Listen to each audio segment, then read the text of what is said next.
Everybody ready? All right, good evening, ladies and gentlemen. I'm going to call this meeting to order. This is the March 13th Howell Township's budget review meeting. I'd ask that please read the opening statement and call the roll. Let the minutes reflect that adequate notice of the holding of this special meeting of the Howell Township Council was provided for in the following manner. By the posting of a copy of said notice upon the bulletin board in the Township Municipal Building on February 21, 2007. By the faxing of a copy of said notice to the Asbury Park Press and Tri-Town News for publication on February 21, 2007. By the filing of a copy of said form of notice in the Township Clerk's office on February 21, 2007.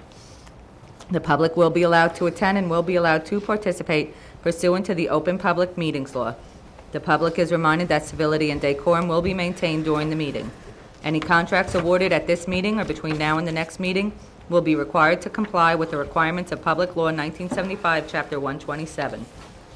In accordance with the Fire Prevention Code, be advised that this facility is designed with 3 emergency exits for your safety. The locations are as follows. Upon exiting the meeting room to the rear, they are to your immediate left and immediate right, and at the front of the meeting room to the left of the dais. Furthermore, smoking is not permitted in the municipal building. Please take note that this meeting is being videotaped for possible future broadcast on Howell Township TV 77. Roll call, Mrs. Dalton. Here. Mr. Howell. Here. Mrs. Showmaker. Mrs. Showmaker just called a minute ago. She said she'll be here shortly. Mr. Walsh. Here. Mayor DeBella. Here. All right, if you'd all please kindly rise for Pledge of Allegiance.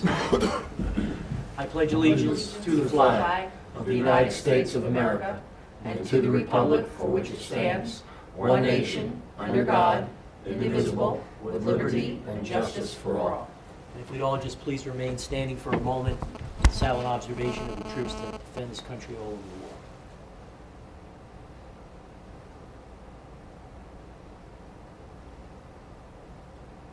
Thank you. Mr. Chuneski, would you, just for the benefit of the council, walk us through what you have in store for us tonight from an agenda perspective? Sure. Okay, Mayor, this evening I just want to first kick it off with a conversation about where we're heading to start bringing this to a point of making some real decisions. And then we are going to hear from the departments of tax collection, the tax assessor, management information systems, engineering, parks and recreation. We are keeping a list of items that council has raised issues about, and what we'd like to do is request council to check their schedules to let us know their availability for a meeting. April 3rd we don't have a meeting scheduled on Tuesday, April 3rd, and we'd like to suggest that as a date for sort of a roll-up and perhaps to get us to a point where decisions are made and we have the direction we need to prepare for introduction. I know I'll be out of town. You will be out of town. Yes. Mayor, I'll be out of town also. Yeah, if that's the Okay. case, we can't do it, obviously, without Mr. Howell. Then there is also the following week is after the 3rd, there's a regular council meeting. The week after that is free. So That- Be careful because the 3rd Tuesday in April is school election. I'll double check it and get you that information. I don't know if we have it. Do we have an election here in Howell? Yeah. Yes. Yeah.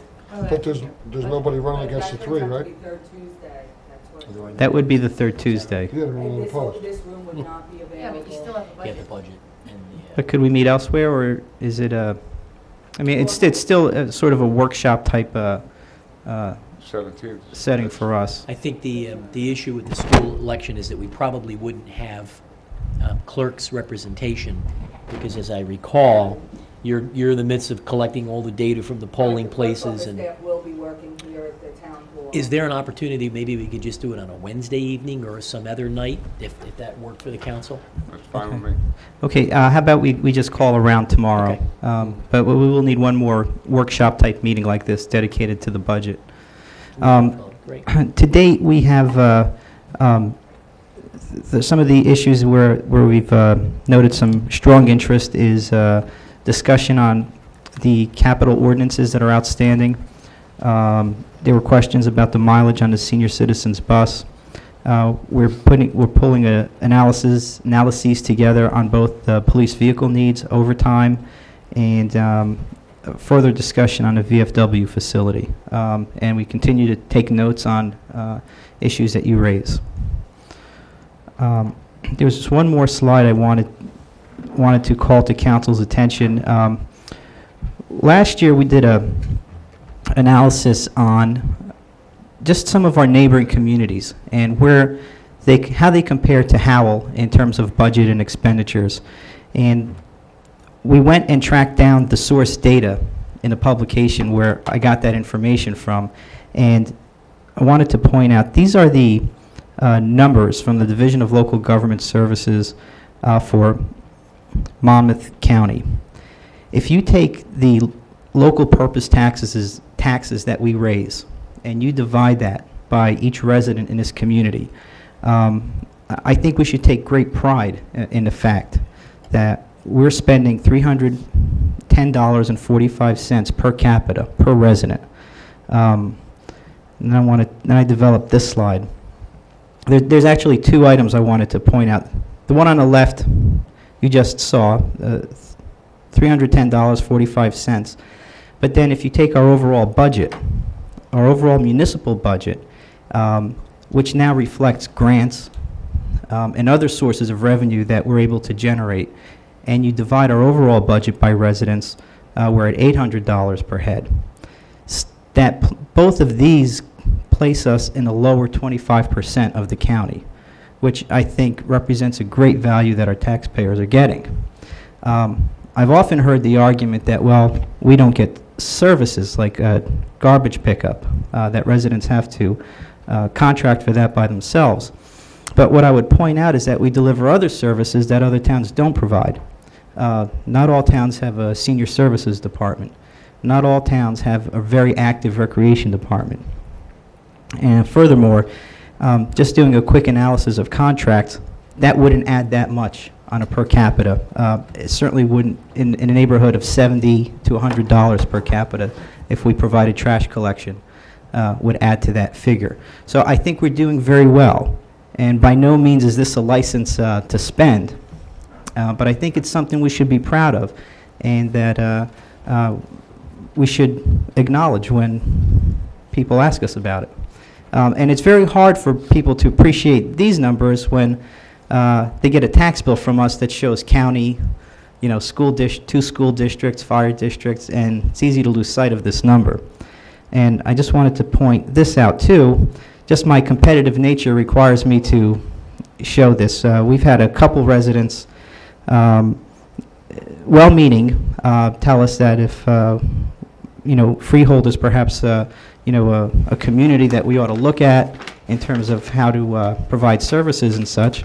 Well, frankly, they're spending almost twice as much as we are in terms of municipal local purpose taxes. So, just I'm a little competitive, and I needed to point that out. And then also took a look. Just a quick point, the one on the right, you have it on Township, now Borough. Borough is much lower. Oh, excuse me, sorry. Maybe hidden. Okay, I'll fix that one. Statewide, in terms of how much we spend per capita in terms of local purpose taxes, we rank 107th out of 566 municipalities. And in terms of per capita municipal spending, meaning our overall budget, we're 127th out of 566 municipalities. So I thought that might be of interest to you. Why are all those other towns ahead of us? Because they're spending more. Well, yeah, Tom, can you clarify for me, when you say we're 107 out of 566 or 127 out of 566, is that from the bottom or the top? We're in the lower. Okay. Going from the bottom up. So in other words, there's 300 or 400 and change that spend more than we do. Correct. Per cap. We're in the top Per capita. 20% as Right. far as efficiency. Efficiency goes, yes. I noticed Farmerdale's first there That's in the county, in the county. yeah. I like Jay a lot, the mayor, Jay Morgan, the mayor of Farmingdale. That's because they use all our services? I'm not commenting on that. I like Jay. That's pretty powerful and very telling information, and it certainly speaks to the fact that we've had a pretty conservative approach. We've held the line. Mr. Filiatro, in my judgment, deserves a lot of that credit, as do the rest of the staff and manager's office and the finance department. So that's terrific, particularly when you look at Roosevelt, Upper Freehold, and Farmingdale. You know, they're wonderful communities, but they're not of any considerable size at all. Yeah. I mean, those are, from a comparison perspective, you know, their numbers are what they are because they're very tiny communities. So that's really tremendous. And I think also what we'll see when we meet again is there was a lot of interest in the issue of police cars, and we went to see, you know, how do you get a good matrix to compare to other communities. And one of the ideas is that you look at lane miles that need to be patrolled per vehicle. And we're a very sprawling town. And, you know, the fact is, that's added cost to us. You know, that homes are maybe a little further apart. It takes that much more gas to patrol and plow 10 homes than if you were to go into a compact community, let's say like Farmingdale. So we're probably, I think we're something in top 10 in terms of land area in the state. Okay.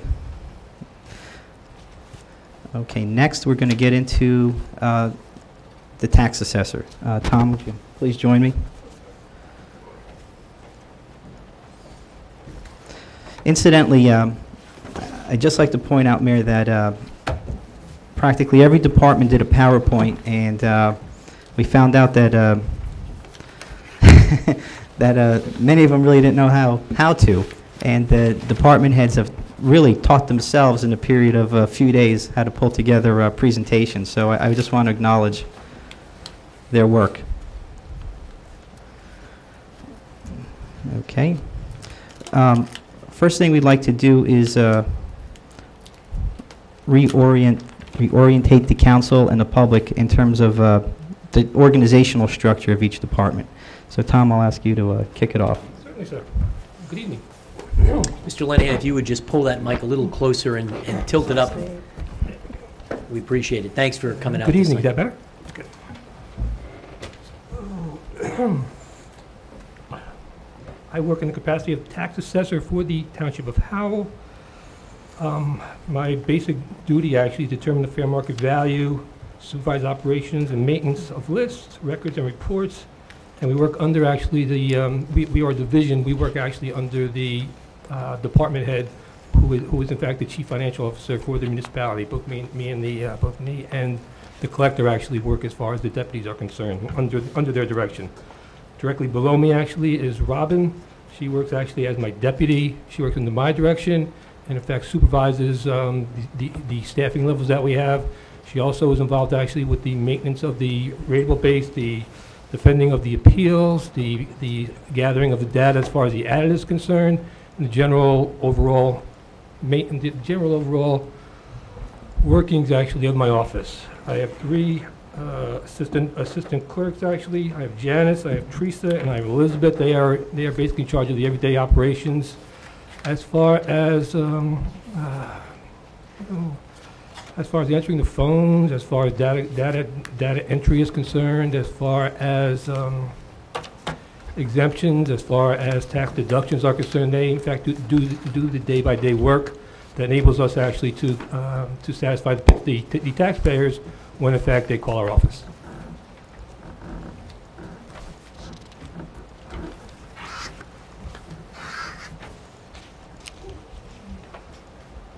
This slide lends to the volume. This is in fact the rateable base that has been maintained by our office for the past 4 years. You can see actually the last, from 04 to 09, I'm sorry, to 06, it has been going up. I believe actually if not for a reval, it would have hit $3 billion this year. However, though, we obviously went through a reval. And the last slide actually as far as 2007 indicates actually the change in assessed values for the entire municipality.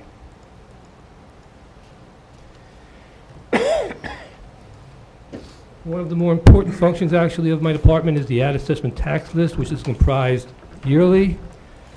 It in fact is what we value: new construction, new homes, additions, pools, renovations, commercial buildings, et cetera, et cetera. As you can see, actually, we average somewhere a little bit over $1.8 million per year as far as dollars is concerned that we generate that comes into the town. The values actually, as far as they seem to be a little bit on the decline as far as volume is concerned, but I think that has a lot to do with the economy. I believe actually, if you take a look actually at '04, that is when the big commercials actually came into being. The big commercials being let's say Howell Commons, let's say the other half of I want to say Lanesville Plaza. I want to say Lanesville Plaza, but those were the big ones actually that really drove our number up.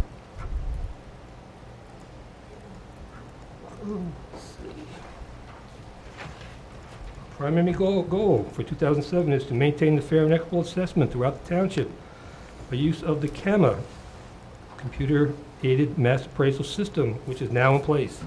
We'll be able to monitor areas where shifts in value occur and adjust where need be. This process will allow us to circumvent the costly revaluation process and maintain equitable distributions and assessments throughout the township. We've recognized actually that in fact the market is still in a state of flux. Which way it's going to go is still not determined.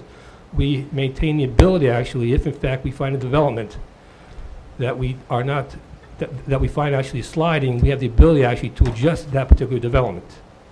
We have actually did an analysis of 111 neighborhoods, developments in the municipality, and in fact we determined actually that 18% of them had a tax increase due to the reval, 21 had a tax decrease, and 68% stayed tax neutral. That is in increments of $1,000. So within 1,000, you consider neutral? Correct, sir. Okay.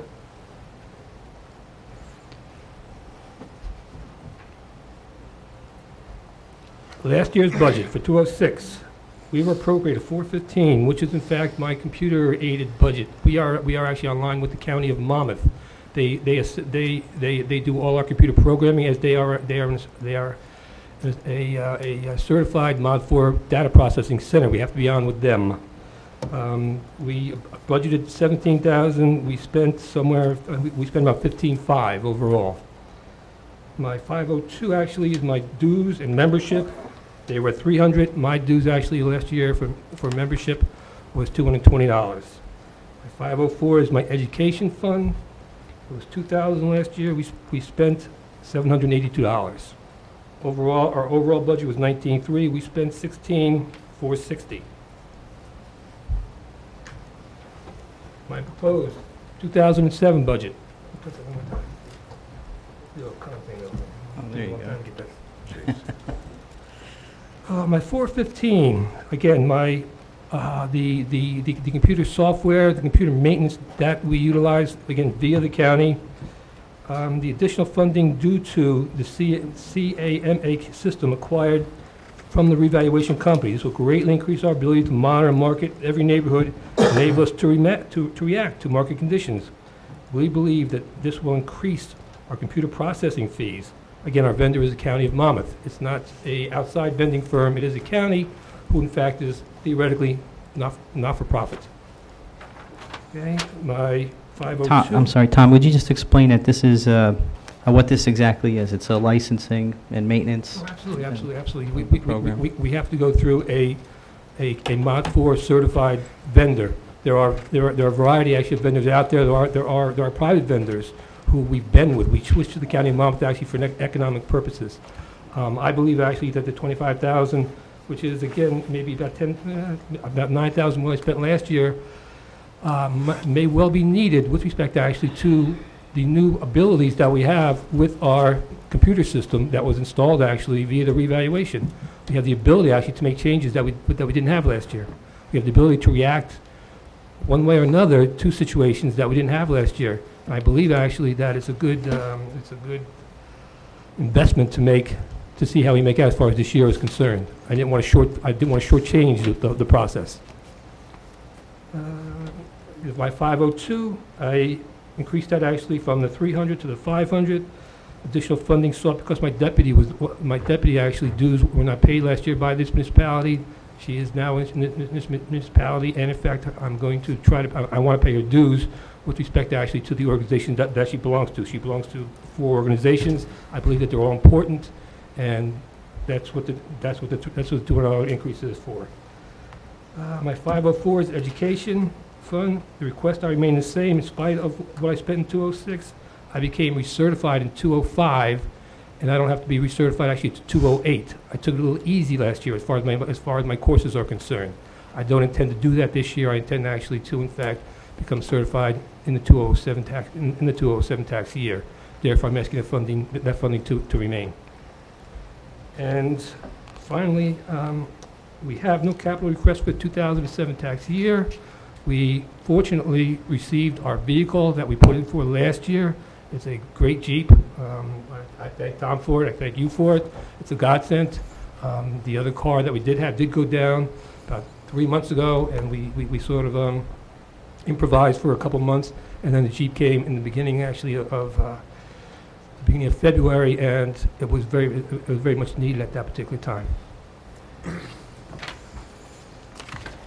All right, any questions from the council for Mr. Lenahan on any aspects of the budget? I have one little question here, and this is more for Mr. Chinesky. Do we pay for most of our professionals here that work for the township to belong to organizations? Yes, Okay. we do. And by professional, Deputy Mayor, you mean our employees who Yeah, are our employees that work for the department township. heads? Gotcha. Yeah. Not outside Not the like township. the township attorney or auditors or stuff. No, I just mean our professionals that work for the township, that are employees of the township. That's fine. That's all. Ms. Dalton or Mr. Howell, any questions? No, for nothing. Mr. No, Lenahan? thank you. Mr. Chinansky, anything else? No, sir. Mr. Lenahan, thank you for that very succinct, comprehensive presentation. Welcome, sir. Appreciate it. Thank you, sir. Good evening. Okay, next I'll ask Ms. Davidson to join us, the township's tax collector.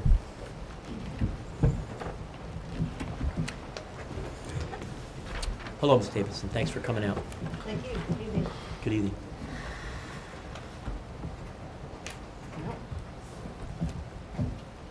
I have 2 actual departments that I oversee. If you could just pull the microphone a little closer. We appreciate it. Collection departments for taxes and utilities, so I included my utility staff as well. The first slide, it just indicates who my people are, what their classifications are. I have 2 new cashiers, Christina and Bridget. They're picking up very quickly. One started in December, one in January. They're doing quite well. And these were replacement. These are replacements. I don't have any new positions. These are just new people taking over places. The next slide outlines the basic duties of the tax collector.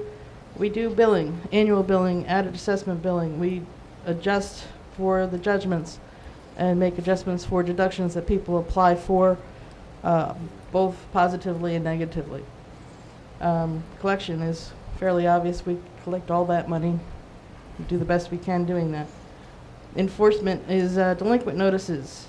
We do that following every collection period. The tax sale, I took to the newspaper this evening. We have 340 items on the tax sale at this time. Reporting, I do an annual report. Hopefully you've all received that for this year. I also report to the finance officer each and every month. We also have a few reports that we do to the state on an annual basis. If you'd like to.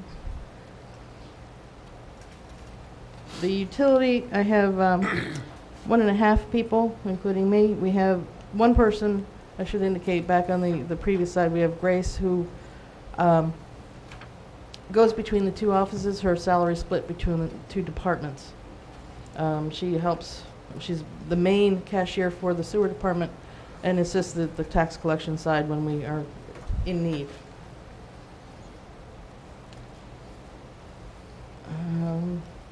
This is our collections and levy history over since 2000.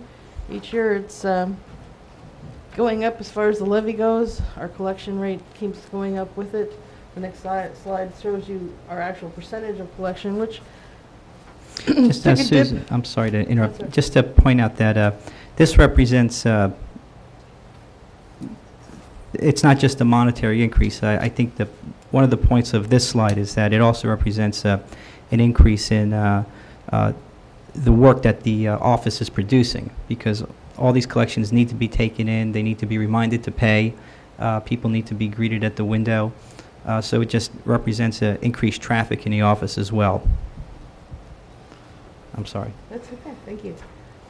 This shows our percentage of collections over the past 6 years. The dip in 2001, I think we all might have an idea what that might have been about. But in general, we're pretty much in the 97, 97 and a half range. A lot of that that we can't show in there, we have bankruptcies that were fairly large that we can't show as a collected, and it can't be shown as a delinquency either. So I'll jump in here with one more comment. These ratings are perhaps one of the first things that Wall Street looks at when they assign a municipality a bond rating for debt purposes.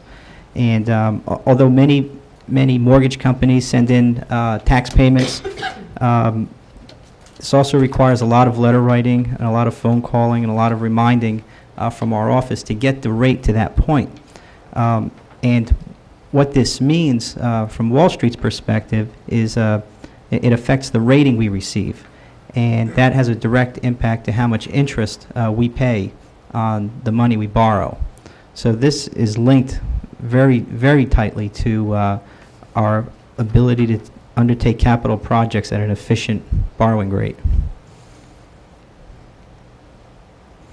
okay, exciting and new. From what I understand, this is going to roll out on Friday.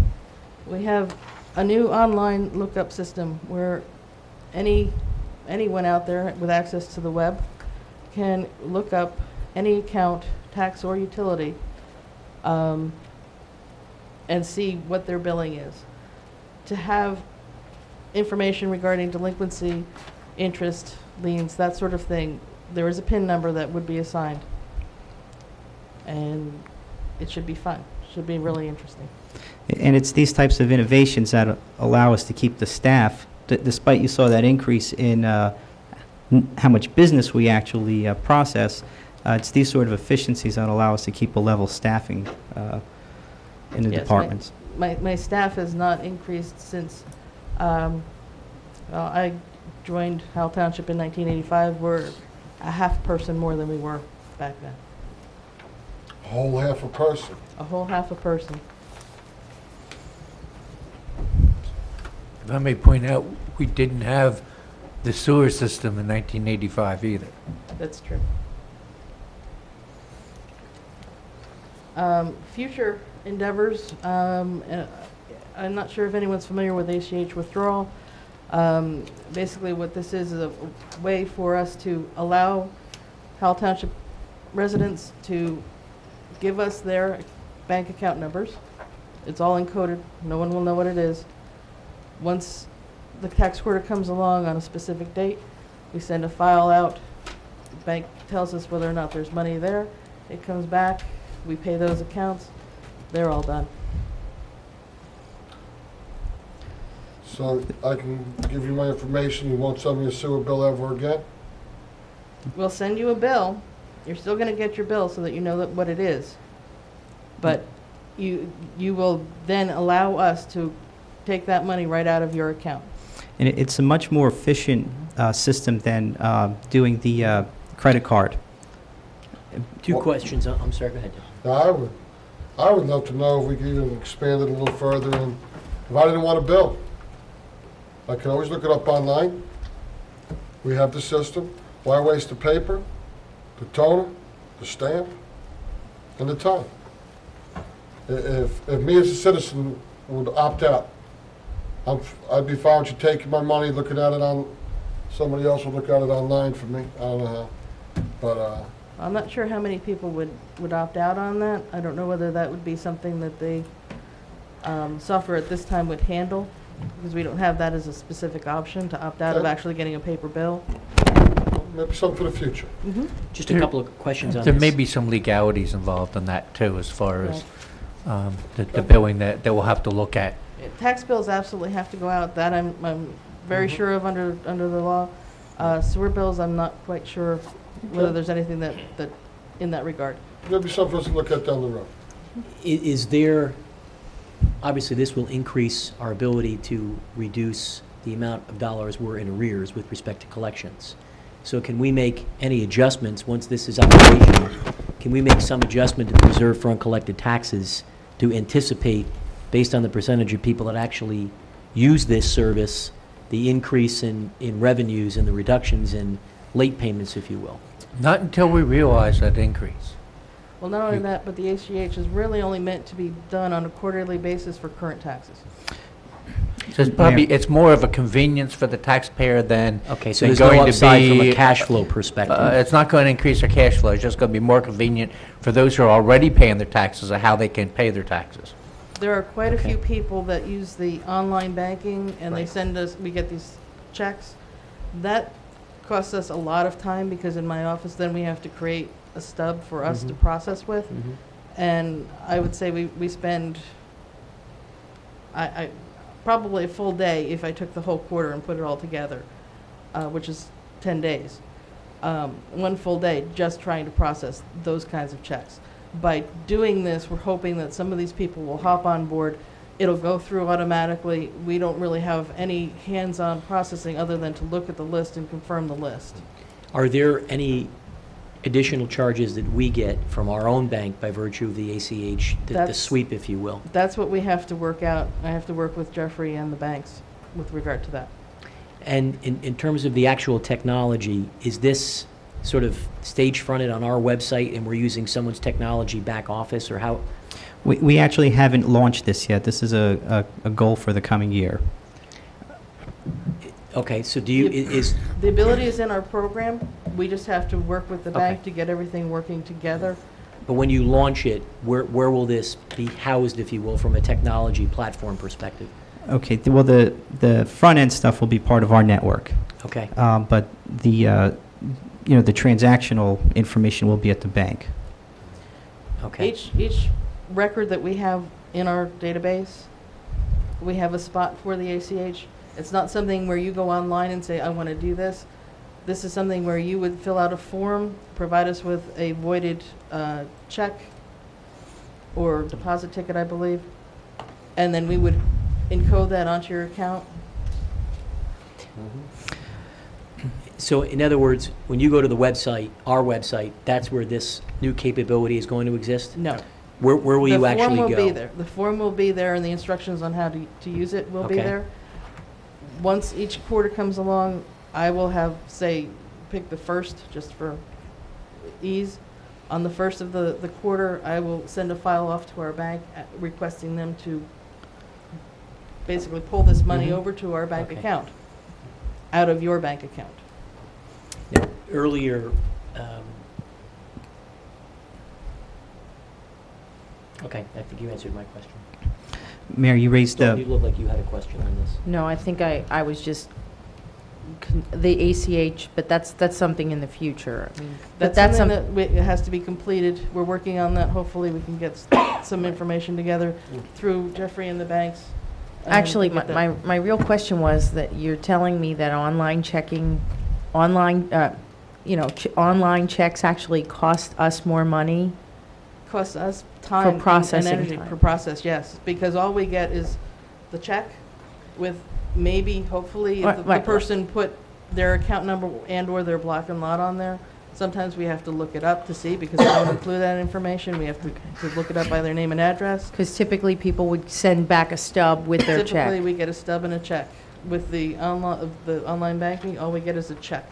And so we have to confirm who we're looking at, create a stub for our machine, for our records, and then we can go ahead and post. So you want to make sure right now that anybody who's paying on, I know my sewer payments, my tax payments are online. You want to make sure I have got my lot and block number on those checks? Yes, I do. In the memo? Yes. Maybe we should just put a little note about that on the website to remind people.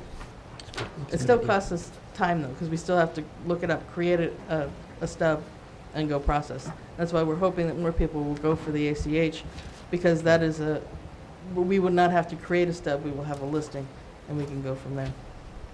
I have many things ACH now, like from the gym, from some mutual funds, they ACH debit me every month. They just take it from me. We're going to open it up to the public. You can ask it on any particular topic, absolutely. Mayor, if I can just, you raised an interesting point, and for the benefit of the public and council members that may not be familiar with the question regarding the reserve fund collected taxes. That's the difference between this number and 100%. And that is the very first item in our budget, is to make up that difference. Because although the other taxing districts like the school, the fire, the county, we collect on their behalf and they expect a full 100% payment. We do the collection, so we have to make an adjustment for the difference. And what the mayor was asking is if we can increase that rate, can we then reduce that first line item in the budget? What the finance officer indicated was we can't anticipate a greater collection rate this year than we experienced in previous years. So we'll have to look to the experience of this new way of doing things to see what it shows us before we can send it down to Trenton as a realistic collection rate. Okay. We covered this? No. No. No, I was back on new design of the tax and sewer bills. We're hoping to change the way the bill actually is processed. It's going to be one of the pressure sealed bills. Hopefully we'll get that this year. If not this year, then hopefully by October for the added assessment bills. Okay. Yeah. The training for customer service, the training for our new personnel. There are 3 tax collection courses that I send all of my people to. They're given by Rutgers. Once they pass all 3, then they can sit for the tax collector certification exam. I like to send them because it gives them a good background in what their job actually is. It tells them what's going on, how the whole office should function. So that's for that. I also do continuing education for the rest of us, the ones that have been around for over 20 years. We still need to keep our skills sharp. We attend bankruptcy. PAMS is a new thing that the state is trying to roll out. It involves the assessors more than it does collectors, but collectors are involved trying to make sure that anything that they're putting in for us is going to be compatible with our systems. How much are you looking for that? I'm trying to look for the... Budget request is next, but I thought that would be on one thing that you wanted for education. all of that would be, yes. My budget requests, the 415, the other professional, that's an automated bankruptcy lookup system that I use. It allows me to check out all of my accounts when I'm going to tax sale to make sure that I haven't got anybody on there that I shouldn't for bankruptcy purposes.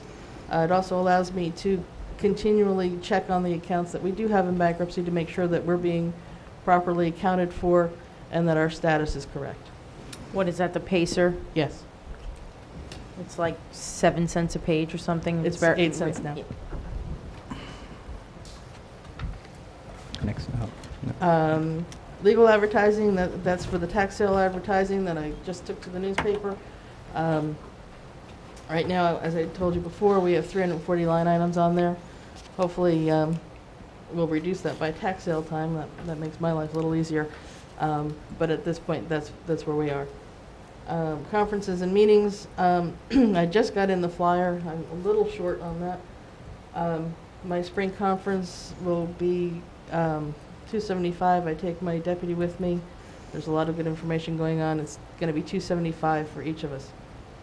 So I'm a little short on that. Professional dues for myself and my deputy as well. We belong to the State Association and the County Association. I'm pleased to be the first vice president of the County Association this year. That's great. Congratulations. Thank you. Yeah, that's terrific. And then training, I kind of went over with you a little bit, the new staff that I need to get trained. And that's 3 people. I have, one person needs one more class from the old group, and hopefully we can get through that. It depends on where they hold the classes. Sometimes they're way down south, and people just can't make them. It's fairly dependent on that. You can borrow that new vehicle from Mr. Lenahan. That would be fun. It's a really nice vehicle. If I can just jump in with one comment, that I was going to point out that Ms. Davidson is the first vice president of the Tax Collectors Association, and I would tell you that this is something, these are things we need to support in terms of dues and participation, and they have a very, very tangible benefit for the township. We needed to recruit additional staff to replace staff in the collector's office, and because of the networking and the contacts that she was able to make, she was able to leverage that into a good, from a marketing of the job, to get a whole bunch of good applicants for the positions.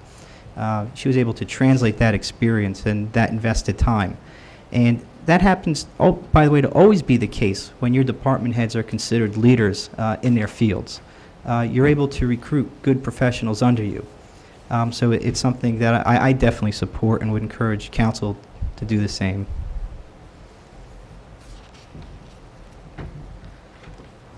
I do have capital improvement request. I asked for $4,000. We have 4 broken 3-drawer laterals. Each one is broken in a different way, whether it's be a drawer that won't go in or go out, or some of the safety bars are broken. We have a lot of filing. So I wanted to replace those 3 drawers with 4 drawers to give us a little bit more room. We can go up. We don't have any more real room to expand.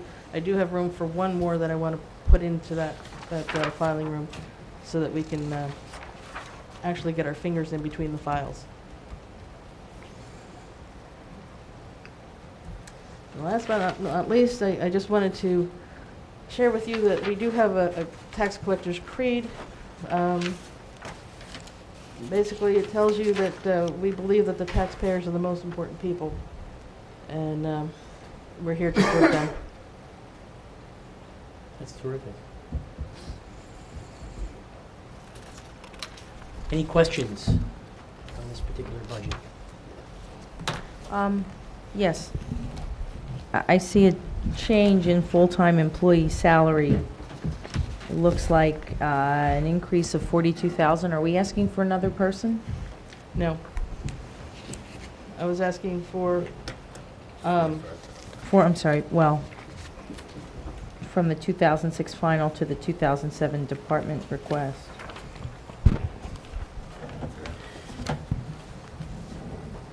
I'm asking for upgrades for my staff. But part of the 2006 final reflects the fact that she had vacancies. And you notice that the final was good for Oh, I see, $20,000 less than budgeted. Okay. And that reflects the fact that there was a vacancy before, well, actually 2 vacancies at different times of the year last year. So you came in 23,000 under what was approved in 2006. Somewhat not by choice, however. Excuse me? Somewhat not by choice, because I had people that were not in the office. They were not collecting that money. Tomorrow watching my bulldogs when they get loose. My bulldogs ended up in the tax office one day. They were going across the highway.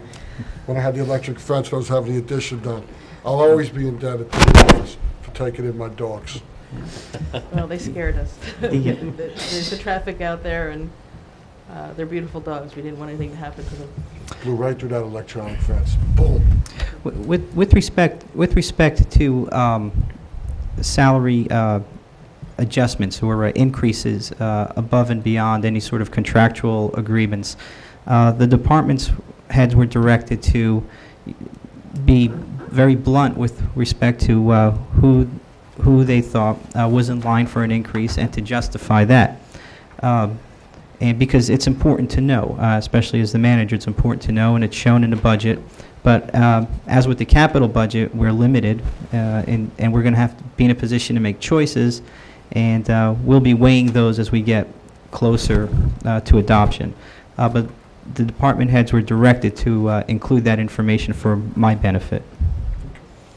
Just refresh my memory, how many total people in the office work on the day-to-day mechanical collection of the taxes? I think you covered it.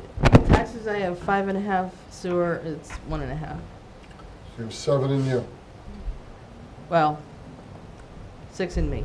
I consider myself working constantly with all of that. There's the half person, so 5.5. And 1.5, that's 7 in you. Right. Okay. Any other questions for Ms. Davis? Yeah, briefly. Please. Can you just explain to me what the $15,000 request for redemption of liens is? Actually, I pulled that out. Okay. That was a special project that we had, and I was asked to remove that because that it will be taken care of with, that's the Laurel Manor. I'm not sure, Jeffrey, what the status of that is, but. I'm not either. Okay. But that was It was pulled out. and that's an error on my part, and that I didn't reflect the minus in there, and that has just been corrected.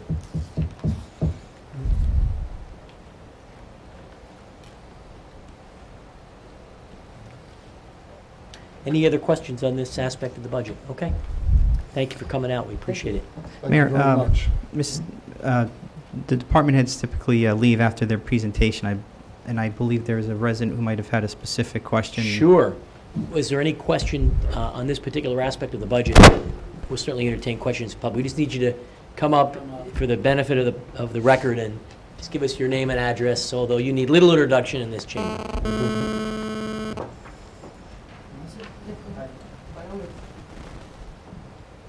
Yeah, you're on. Ken Coffey, Hampton Road, Howell. I was going to ask a question, I'm sorry I came in late, and maybe it was answered, about the ACH. Yeah, essentially, the way I see it, there are 2 entities that pay taxes, basically financial institutions and the homeowner. So I was wondering, this ACH system, who it's addressed to, towards, because essentially financial institutions, you know, get a tax bill from the town municipality usually, take it out of their escrow account, and then transfer the funds to the municipality. This here, I'm wondering, is this just for people that pay their own taxes, or Sure. can you give me a? Ms. Davidson, could you? I hate looking at It's okay. you and talking this late. That's fine. Okay. Let me- To address that, the ACH is meant for the homeowners. Mortgage companies, we do deal with 5 or 6 servicing agents that we do get electronic files from already to make those postings. Other mortgage companies send them in bulk payments by mail. So this is strictly meant for homeowners who do not have an escrow account going. And for the sewer bill as well, Sewer right? bills as well. Mortgage companies generally don't pay unless they become delinquent, so you can do that as well. Sewer is only for the township sewer. That's correct. That's for the township. Not sewer for any of the company, private. Not for any of the private companies.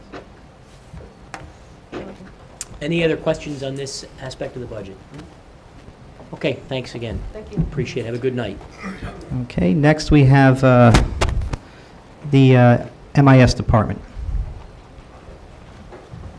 Or division. What page in our, J5? Okay. Just Looking snappy, huh? First time in 8 years. Yeah. Then when you get married? Yeah. Is that your wedding suit? That suit's still fishing? No. I was 180 pounds when I came here. Oh, bro.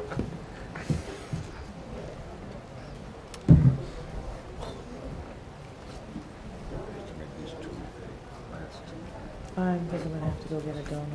Go ahead. Go ahead, have it. You got time. All right, Mr. Banowski, good evening. Thanks for coming out. Mr. Chernetsky, do you want to make any opening comments? Sure, no, actually, I'm going to Oh, just... sorry, we're going to wait for one Okay. quick second. You know, we're going to take a 2-minute recess because I think we just kind of lost the quorum for a moment. Oh, I'm sorry. That's okay. Long day, forgive me. Yeah. That's all pennies for, so you're trying to get the phone. Right, it's hard to practice.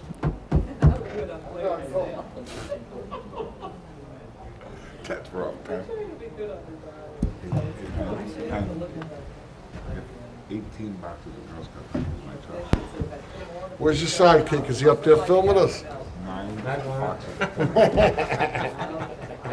Yes, he is. Wake up, Ron. The day He didn't after even the recognize me. started, she told me.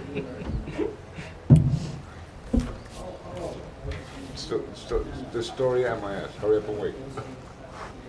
Poor guy, he didn't know. Hurry up and wait. It's all right, I'm working as we're speaking. Where we at? J5. J5, there's nothing there. See ya. It's actually right at the MIF. You know what, you're the At the older. top. Ain't on J5. It was there, that was the first one. Oh, yeah, that's the right one. It should be on It is different. there. Yeah. That was an original one, this one's no good no more. Yeah, that was 4. I think they guess it must have updated it. I don't like that. Okay.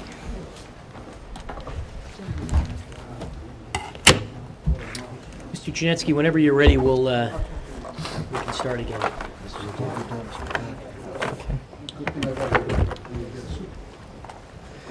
Mayor, I don't know who this guy to my right is. He's wearing a tie and a suit. Let's just also, we're going to be back in session.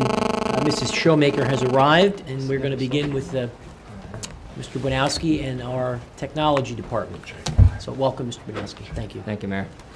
The name is Bond. All right, Dave Banowski, Director of MIS. Basically just showing that the MIS and Howell TV under myself with an information system operator in the MIS and a part-time employee right now kind of working in between each Howell TV and the MIS. MIS responsibilities, we have over 500 pieces of equipment under the network, 30 software applications, and 125 computer users.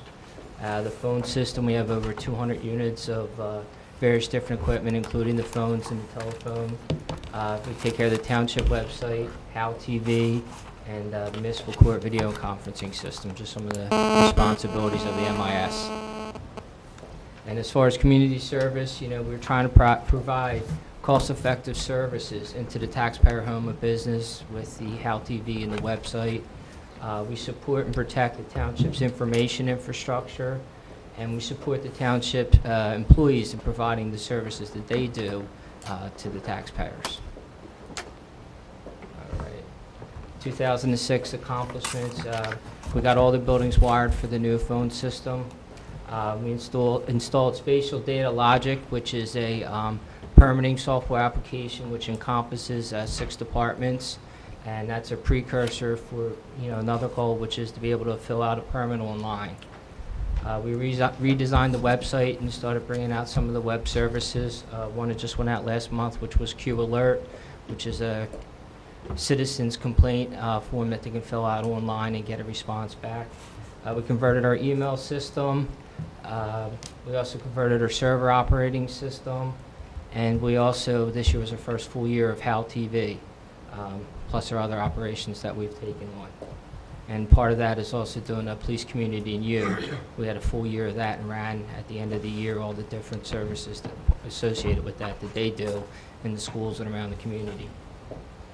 All right, Mr. Radowski, just sorry. for a moment, because you deserve the accolade. When I arrived here 4 years ago, I was pretty critical of our web capability in particular. And you sat here and said, if you give us the dollars to do it, we'll make it happen. And we made it a goal, and you executed, and you've done it flawlessly, you and your team. And I really look at where we were when I got here to where we are now, and it's really a credit to you and your group for having had the patience to deal with a group of impatient people, one of them being me, and for really laying out a blueprint to get us to where we are now. And you look at our website, particularly as we didn't really have a website to speak of previously. We sort of had a patch job that your team was kind enough to put together without any resource. And we went from what was a text page to a pretty robust self-service technology hub. And I'm really proud when I look at that site to have been a part of having you lead that effort for us. So you and your entire staff really deserve a tremendous amount of credit. Technology-wise, the accomplishments that you've listed there, you've gone above and beyond in my view. We gave you the money, we gave you the funding for it, and we held you accountable, and in the end, those accomplishments, in my estimation, are really historic. And I think when you look at the last couple of years, we've taken this community from what was the dark ages to a certain degree to a real special place, and it's to your credit. So thank you. Thank you. Yeah, I'm sorry, I don't want to take up time from budget considerations, but I just want to point out the perhaps the less glamorous thing, but really has driven a lot of efficiency is the email system. The way, just to give you an example maybe you can relate to, is when the residents were here and they complained, we would take notes. The next day we would write out a memo to the respective department head. My secretary would type it, and she would double file it and then send it to the department head, who would get it the next day. Now we do it on our laptops through the new email system, and because Dave's created an intranet, because a lot of department heads know that we have meetings on Tuesday nights, I type in the task, and I may even get a response sometimes while the resident is still sitting here. I mean, talk about an efficiency improvement with a very strategic one. That has paid off in spades. Great. Okay, and our operational goals, the construction permits up on the website online. We're still going through finishing up installing with the spatial data software, but we want to get that up running internally for at least 6 months, and then we want to bring it up online where you would be able to fill out or start a permit online and scheduling and everything like that, alleviating all the coming in and the phone calls, and try to reduce some of that workload and have that done through the technology. We also want to have a new recreation program that has the ability to do registration online. So instead of calling in, faxing, and doing that the residents do now, they would be able to do this 24/7 online, see an activity and just do it. The tax search, which Ms. Davison was talking about earlier, I think she called it tax information, will be going up this Friday. We're also looking to try to start an advertisement policy for the website to try to generate revenue instead of being a taker all the time. Try to generate some revenue from that. We're also looking to start the sponsorship for the TV. Also, again, trying to bring some revenue back in. And we look to implement the new phone system this year. And also start on the project of conversion of all the EPC paper documents into digital. So there's some of the goals we have for this year. Now on that, the conversion one, and that's one that I near and dear to my heart. My recollection is, so I get it right, that's basically the optical scanning equipment that we budgeted for probably in '05, that we're going to digitize much of the operations in the engineering building. Correct. Okay. Maybe for the benefit of the council, Deputy Mayor Walsh has heard it last year, but for Mrs. Dalton and Mr. Howell's benefit, we made, I think it was a $500,000 capital investment. I think by the time it was done, it was about $600,000 to be able to scan the whole EPC building and get that. Today, if you've been in that building, presumably, and it is just filled with filing cabinets and paper, and we buy more filing cabinets than Office Max can manufacture. And we have floors in that building that there's concerns structurally they can't hold the weight because of these filing cabinets, and it's only getting bigger. So we did an ROI that suggested that the best way to handle this from a space and capacity and record-keeping point of view would be to have them optically scanned and digitized, and then anyone can access them, so that if the customer or the resident is downstairs in the building and they have to go upstairs, someone could still retrieve that information at their screen without the person having to take a hard copy file, walk it upstairs, or have there sort of be a handoff. So is that pretty much? Actually, we had to wait for the spatial data to be installed first, but we want to tie the scanning into that. So when you're looking up the blocking lot, you could see every piece of permit and the whole history for that blocking lot. And I think it was about $65,000 just in construction alone of just going into that file room and looking up paper for a year. Just $65,000 of just going in, going through and organize the files, that you would be able to, reduce that type of time and just the efficiency of just clicking and it being there. So where, maybe you'll get to this, so stop me if you will, but where sort of in the project timeline are you with respect to anticipated completion?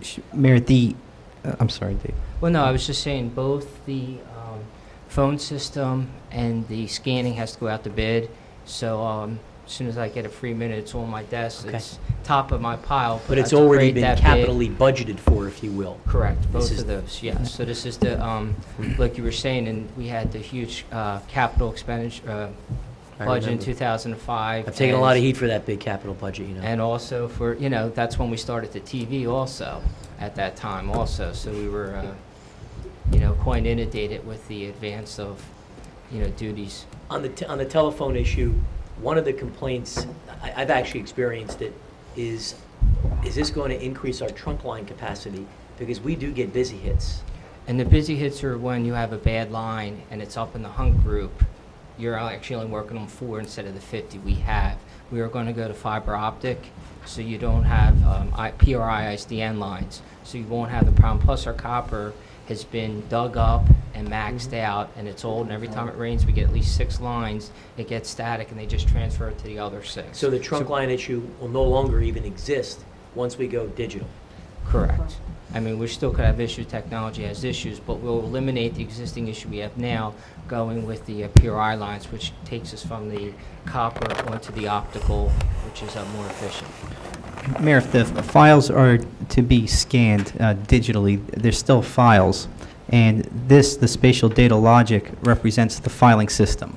So we put that in place, and we train people on how to use it. And so then, as these things get scanned, this is where they'll be filed from the end user's perspective. So to install it and to train people and get them accustomed to interacting with it was very important before that next Sure. step. Do we have a sort of total end game where we're able to go to the community and say, several years ago, we asked for $500,000 capital budget, but we knew what the ROI from a business point was going to be.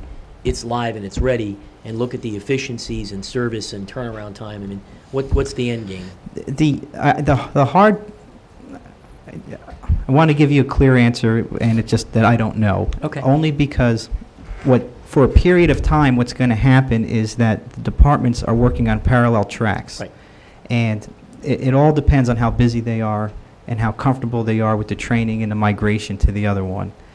But Do you have an intended, is it rough ballpark, is it 6 months, is it 9 months? I think there'll be a beta, there'll be a testing The phone period. system or the scanner? No, the scanner system. Well, like I said, hopefully with a couple months we can get the bid, which will come before you to go out to bid, and then once that's started, that whole process may take a couple years to do all that scanning. I mean, I couldn't even, there's hundreds of thousands of papers, but the idea that we start, draw a line in the sand, and continue on with that, but that'll have that tie into the new program and online. So I think you'll probably see the online permits together, and then on the road you'll start to see the scanning drift in, Okay. because it will take enormous amount of time to have all that scanned. I'll add that to our follow-up discussions and give you more details. Okay. We switched over a couple of years ago in my mortgage company, and it took a good 9 months to scan in the files that were 4, 5, 6 years old. I can imagine how long it's going to take for the township when we're going back years upon years.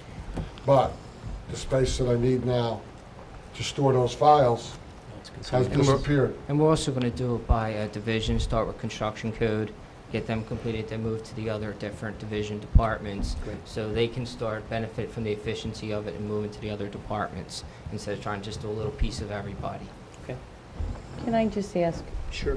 I know we're going to follow up on it, but is that going to be a project that we bid out to a company that does nothing but come in and scan things? or- Correct, because part of what we were looking for was a company that's certified by the state that would be able to eventually, if we had to, destroy the files, because they would be microfilmed in the whole process, so yes.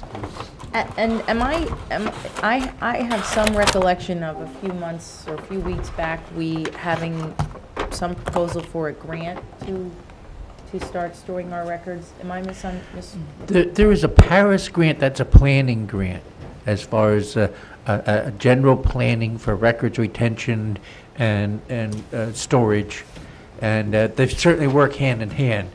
But I think the Paris grant is more going to be for the other departments, the smaller departments that won't be up on this system for a while to come yet. And we also wanted to see what their recommendation was as far as EPC and how we would go about scanning that and digitizing it. So we're looking to them for some of the recommendations. for that.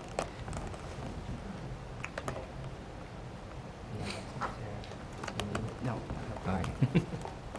Okay, and the capital improvements, sorry. No, it's okay. Budget request changes, and part of, since 2000, there has only been 2 full-time members in MIS, and we have more than quadrupled our equipment and services and software that we have with no additional resources to try to handle everything that is coming down. And the sophistication of the network also is with the integration with the website and security and different aspects of the network and trying to protect the township and provide efficient services. So we're asking for a full-time network operator for the MIS. We're looking, and part of that is, like I said, there's a lot of things that don't get done in trying to provide some of the services and keep these things going. The maintenance, the training of the employees, security awareness training, policies or internet and email policies over 8 years old. There's a lot of the stuff that's just not getting done that would prevent availability issues. Email server wasn't checked for 2 months, just because of other things you were going and doing other things. There's some of the maintenance that's not being done on a routine basis like it should. We've been very lucky, and that's why I'm suggesting a network operator to assist the MIS with the increasing duties that we do have, and to be able to provide these service mayor in a quicker basis instead of as prolonged as they've been. And also, we're looking for another part-time person in the Howell TV to be the education liaison. Right now, we just do the government piece of our, of the Howell TV. There is just very little educational, and with the limited resources that the MIS has now and the education, working with Tom here, we brought up the idea of a part-timer working between the township and the school board and pulling more information onto Howell TV.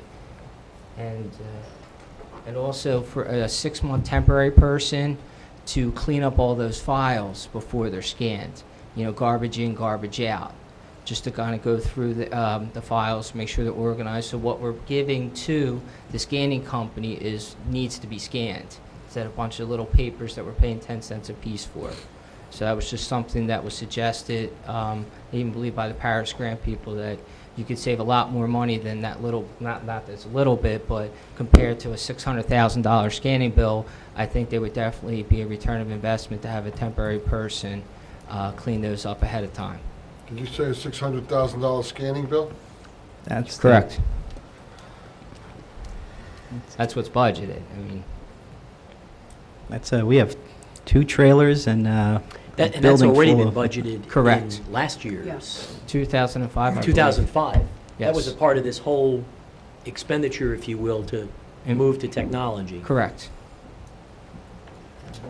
I just have a quick question on the temp for the scanning, to clean up the files. How is somebody who's a temp going to know what's able to be thrown out, what's not able to be thrown out? They're not going to have any knowledge of what's important in a file or what's not important to a file to an individual in a department.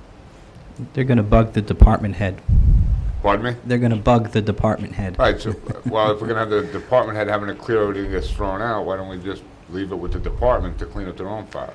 It just isn't, there just isn't the resources. The way it was explained to us is the department head would sit down with this individual and go through a few sample files to show here's what's important, here's what's not important. Would also reference the clerk's, the state records manual per department. And so the department head would be there to provide guidance if they come across something they didn't go over. But typically, there's a lot of notes, there's early drafts of things that are unnecessary to keep. But it would be, incumbent upon the department head to explain those things. I just have a problem with putting that kind of paperwork on somebody who's not intimately familiar with the department's hand. I mean, I know I wouldn't be able to hire somebody to come in and clean out my files because they could throw out things that only are, that I would know that they're important, but somebody else would look at it and go, well, what does that mean? It doesn't look important. And then, if we have to go back and look for that data to protect ourselves somewhere in a lawsuit or something, it's gone forever. I agree I'll with list Mr. that for- Howell. I really do. I mean, they may not look important, but unless you know the intimate parts of that file and that department, you're not going to know. I mean, I have my processors purge a file, so the only things that are scanned are what's left that they kept. But they go through that whole file, and they know the ins and outs of my business. I agree with Mr. Howell there. Something like that, I would actually, I don't know whether you need to put somebody new in the department, or something like that may be good, maybe something that would be worthwhile to allocate some overtime to. So somebody with knowledge and experience would be doing those files, and not a novice. I was just looking for the least cost of getting it done. Well, in the end, it could be the most expensive. Ms. Dalton, you have a question? Well, I'm more in line with the comment. I mean, I'm moving my office right now in process, and we are going through the process of purging files, and the attorneys have had to spend the time in the files on the weekends and in the afternoons, because you can't leave it to a staff member to decide whether or not something may or may not. And after a while, though, there is a certain rhythm, because, there were some attorneys there a lot longer than I've been there, and I've been purging and cleaning out their files. So I think that Mr. Walsh is right. There's some familiarity if you get somebody in there. The only thing and I'm sure this was discussed when the allocation was made last year for the financing for this, is that at $600,000, was it considered to perhaps get the equipment and have the equipment ourselves and sort of make this a project, even if we had temporary employees doing it, rather than sending it out? I mean, I'm not an expert on what the positives are versus, with the certified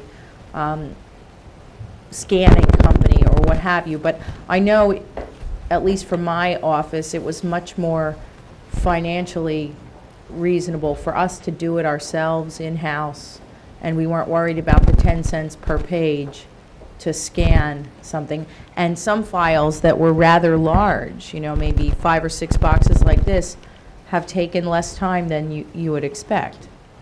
The problem we have is in government, we have a state bureaucracy of records retention, that they're the ones that are going to be certifying these files. And unless they certify them that there's microfilm on file with the state, that we have the technology and everything, they're not going to let us take the paper off-site. And so we really can't do it in-house and save ourselves any filing room because we won't be able to get that certified by the state of New Jersey. No, you're fine. And also, state certified people that do this and do it all the time. And then you have the maps with the raised seals. They have special ways of being able to do that where they can mark it and various different things. But we did look at the option of purchasing all the equipment and doing it in-house and hiring employees to do that. And it just seemed that it would go much smoother and quicker having a company that does that. But there are companies that will actually come on site, bring their equipment and do it here, so your files don't actually have to leave the property. You have a comment? That was Mr. my, just to close this, that was my comment, that we did go on both directions. We had a company that was, had to do with governmental municipalities, and that they did a nice presentation. They showed us what it would cost us if we did it in-house and what it cost, and explained the issues that we had with removing the files. And they also, as Jeffrey said, went through the whole process of in-house on the keeping all the paperwork, where they actually have a place that must be stored. So, I mean, we had a really nice, long length, it was not an issue that was, and they are very familiar with the files in municipal government. And you do have to, I mean, you have to have somebody, and you're correct, Mr. Howell, in stating that. But there are specific companies for municipalities to do just this particular thing. We'll consult the Paris grant people who recommended a part-timer, ask them for some examples, some of the pitfalls alternatives, and we'll list that for discussion as well. This is for the purpose of the budget, so I'm fine for now, but I would like us to go into this more, and I'd like to see more information on this. Absolutely. No problem. Great observations. Okay, what else, gentlemen? And also, it was the operation increased expenses, the spatial data logic program that we saw last year, that program is $18,500. The new backup system, which was also part of that'll be another $10,000 in software maintenance. The new finance program, which was installed last year, that's another $6,000. And the QSend, the new website program, that's another $5,000 for web hosting and maintenance and service and support. It's the investment in, keeping the software current and running. So these were all the applications that we installed last year that the maintenance will come due this year.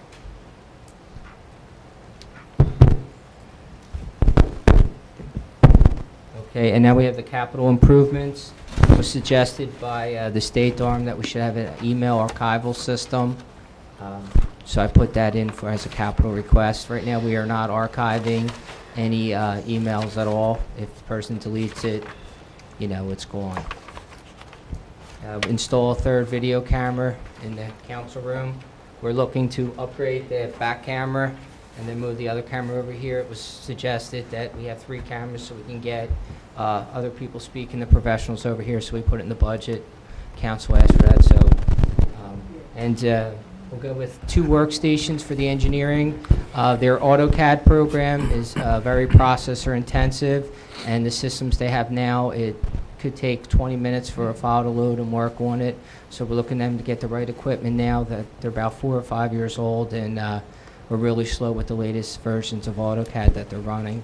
And we also came up with a replacement computer program. The computers there's 40 computers that are over 6 years old, and we try every year just to do 40 computers and take a couple years off to replenish the township's computer systems. So right there, we're going to take on 40 this year and then 40 next year, because that's how they originally were purchased, and then have a couple years off and start it again. And this was also the part of the endpoint security. This is how the old firewalls used to be, very little holes, very safe. And this is what our current firewall looks like, and so does everybody else's, with all these web services, and ties it into our internal network now to get the tax database and all these other linkings. So we're proposing endpoint security, which actually turns each workstation into its own little safe, secure entity with a... This is more interesting from an urban design perspective. Oh, okay. No. I was lucky to find that picture. But right now, the township has an antivirus with some spyware protection, and then the Microsoft's firewall, which is only a one-way filtering firewall. With a comprehensive endpoint security, you allow the further protection of malware, which includes spyware, keyloggers, backdoors, Trojan, password stealers, botnets, viruses, worm, rootkits, and a lot of these you can get them just from going to a wrong website and getting linked to a wrong website. And they could be dumped on your system and sitting there and collecting information for months without you knowing. So I'm looking to try to lock the systems down further to protect our information. And it's not because some people say most of our information is right to know, but not everybody's there to steal. Some people are there just to harm, or just say, hey, I took down a government network. So we're trying to protect all aspects, not just the data themselves, the availability issues also. And you have this. Okay, and also, Tom asked me to put together, this is the new Q Alert program that you get on the website. You click on the Q Alert icon, then you come to the site where you can fill in your information, whether you want to mail a phone message or an email back. And then on here, you would put in your street address. All those street names are input. They're all Howell addresses, street names are in there, which ties it into a mapping program. So you can select all the service requests, which are tied to emails of the municipal employees. So they'll get an email directly to them that there's requests and any comments that you would have for your, dog barking or anything of that sort of nature. I just put in Christmas tree there. And here is where you can actually attach a picture. If you see a bunch of trash, you can take some pictures and attach them up, and that'll come to us, allowing us to get more information quicker. And then basically, this is really a management tool. Allows to see what type of complaints are coming in. This one is just inactive requests. Are the employees getting back in time? Those submitted types of requests, all the various different things. At the time that we demoed this, you guys were kind enough to allow me to go through, and we were looking at the demos and kind of checking these things out. We had felt that the council really should get these reports once the system is up and running and functional. And while it's really ultimately the manager's job to get them rolled up, in many applications, these start out as emails or phone calls to many of us. And so I think, unless the council disagrees, that once this is really up and running and we have a valid enough size, if you will, to make some observations, we should be getting it so that from a planning point of view, we know we're getting 27% of our issues related to the recycling center, or 50% of our issues are related to whatever it is, so that we can better anticipate and prepare. I'm certain you'll use it that way, but can we all expect to get these kind of reports? Yeah, Mary, you hit right on, and I think one of the harder things to do, to answer your question, yes, that's the intent, is for you to get these reports to see where not only neighborhoods are lacking, so we could see neighborhoods, we could see departmental issues, and we could link all that back to our planning process and our budget planning process and capital planning process. But I would think that the hardest thing from the perspective of an elected official is to tell a resident who's come to you to go fill out a form online. That's the... And You've noticed I've been struggling with that, have you? Well, that is the... And I understand that. But it is so important that we capture that information for planning purposes. So I would encourage you, when you are approached by a resident, if you have the inclination to spend a few more minutes explaining why that's important that they do so, even if they do give you the information to pass along to my office. One quick comment in that respect, Mayor, if I may. Please.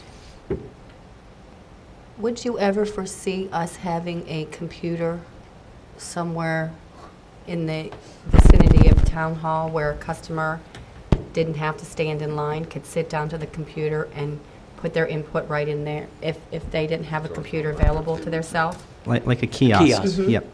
That might expedite things also. We have talked about that, and it's something we want to do.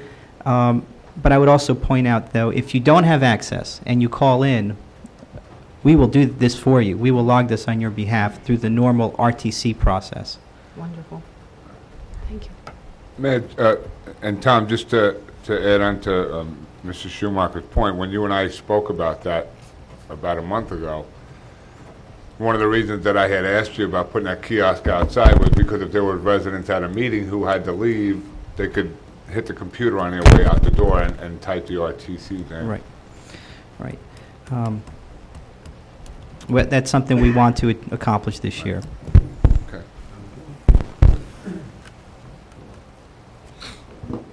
And just basic, there's about another 7 slides of all the management tools. This is inactive requests.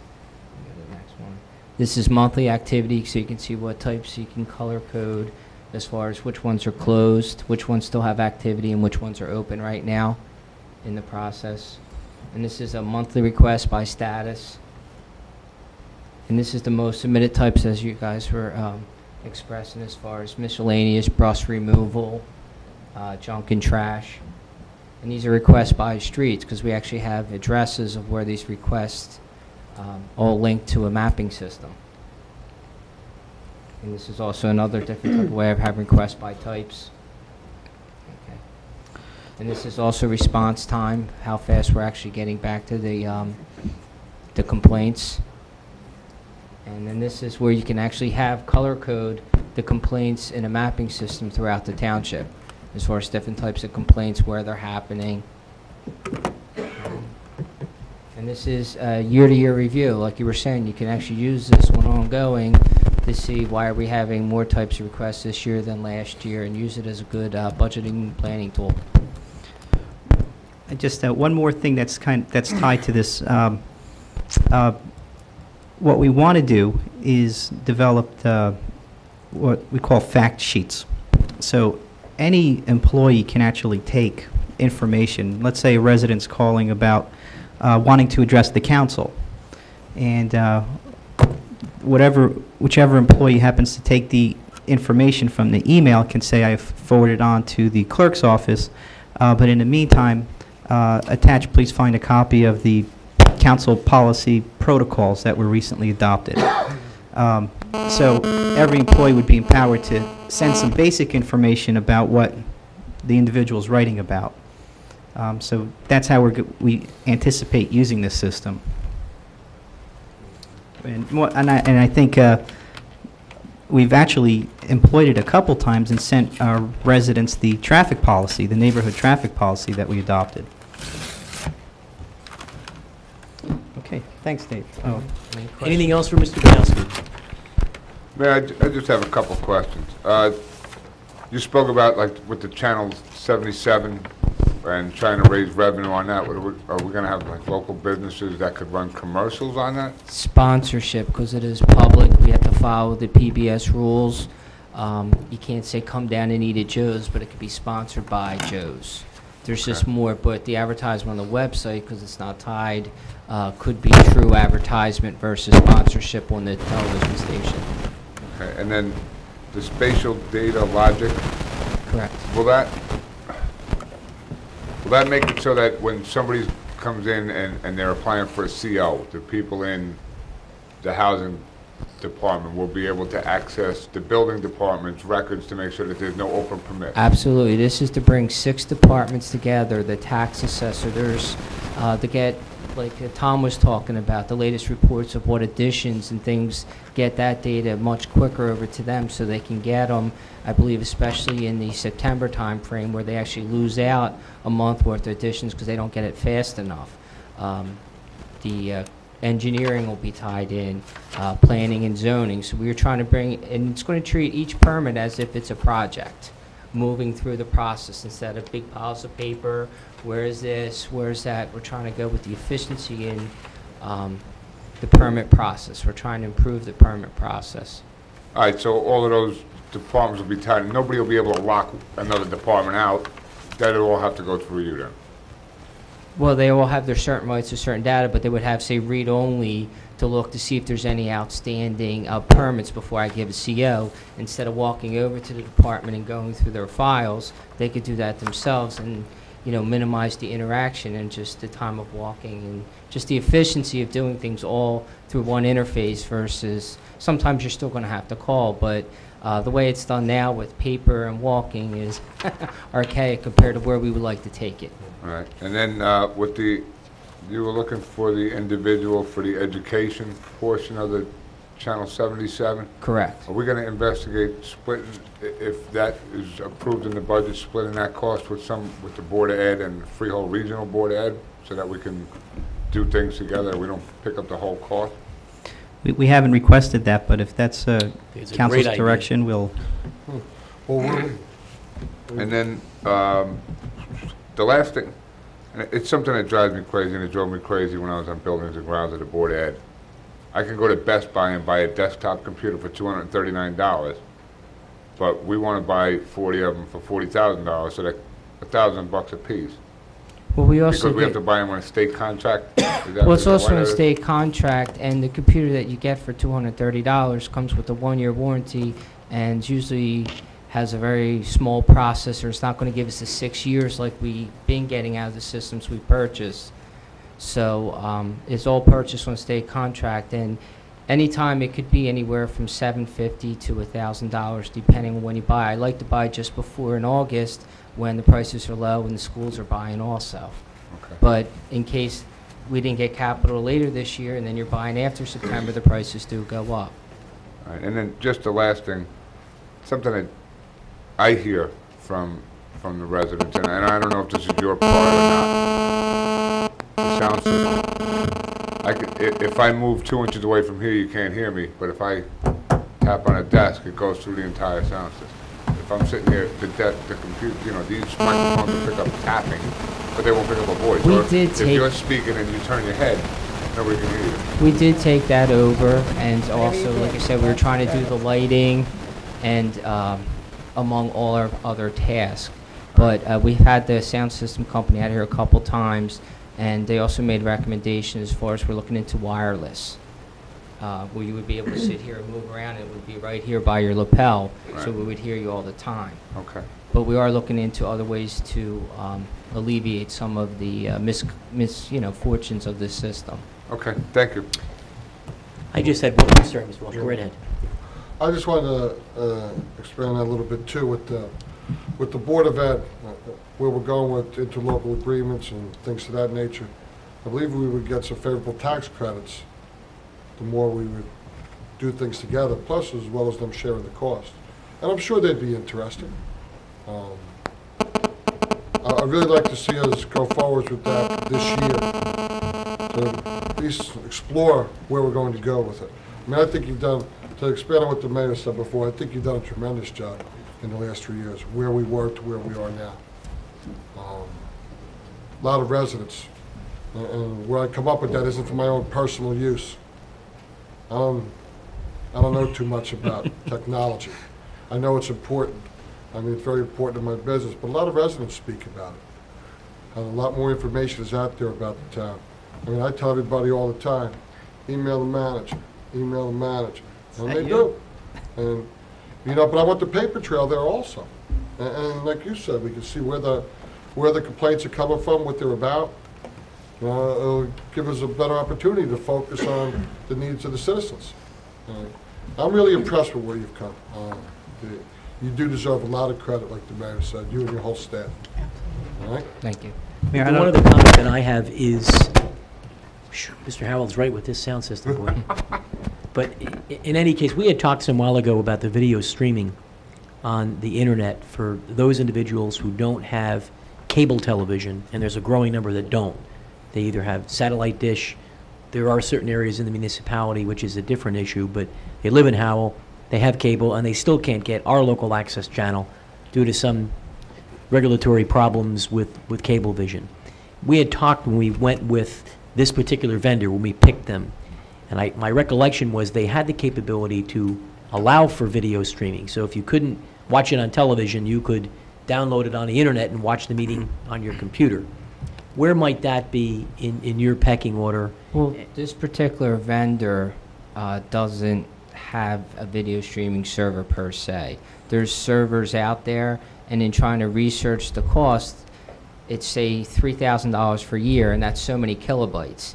You have, say, 100 people hit it in January, you're done for the year. It's very difficult to budget on a yearly basis for how much bandwidth or potential usage of a video streaming server. It's more they charge you per bandwidth, how many people are hitting versus a yearly charge. I did speak with Tom about research, and Microsoft has part of their server, a Windows Media Server. And with Verizon and the FiOS coming, we're supposed to getting internet access and to see if that would be capable, so we could actually put our own server up on a separate internet access to have that up.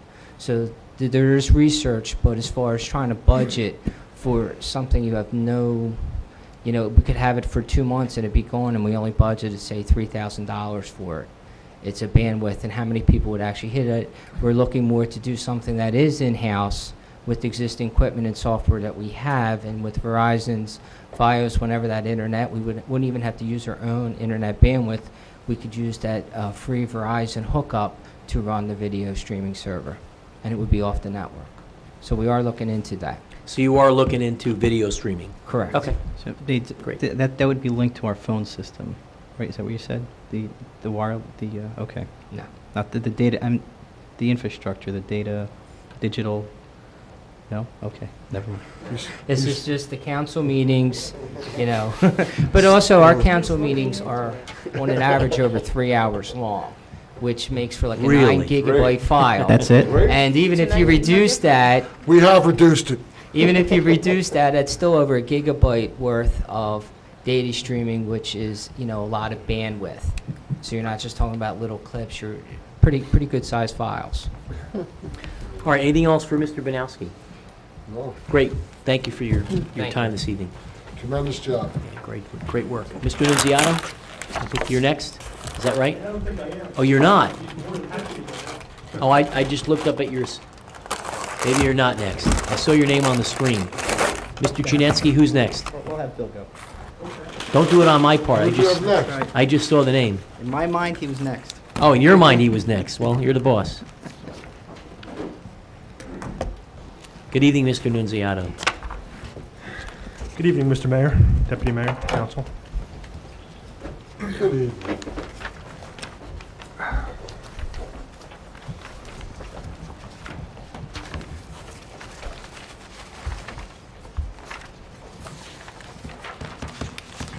What page are we on if we want to follow along in your Be J8. J8?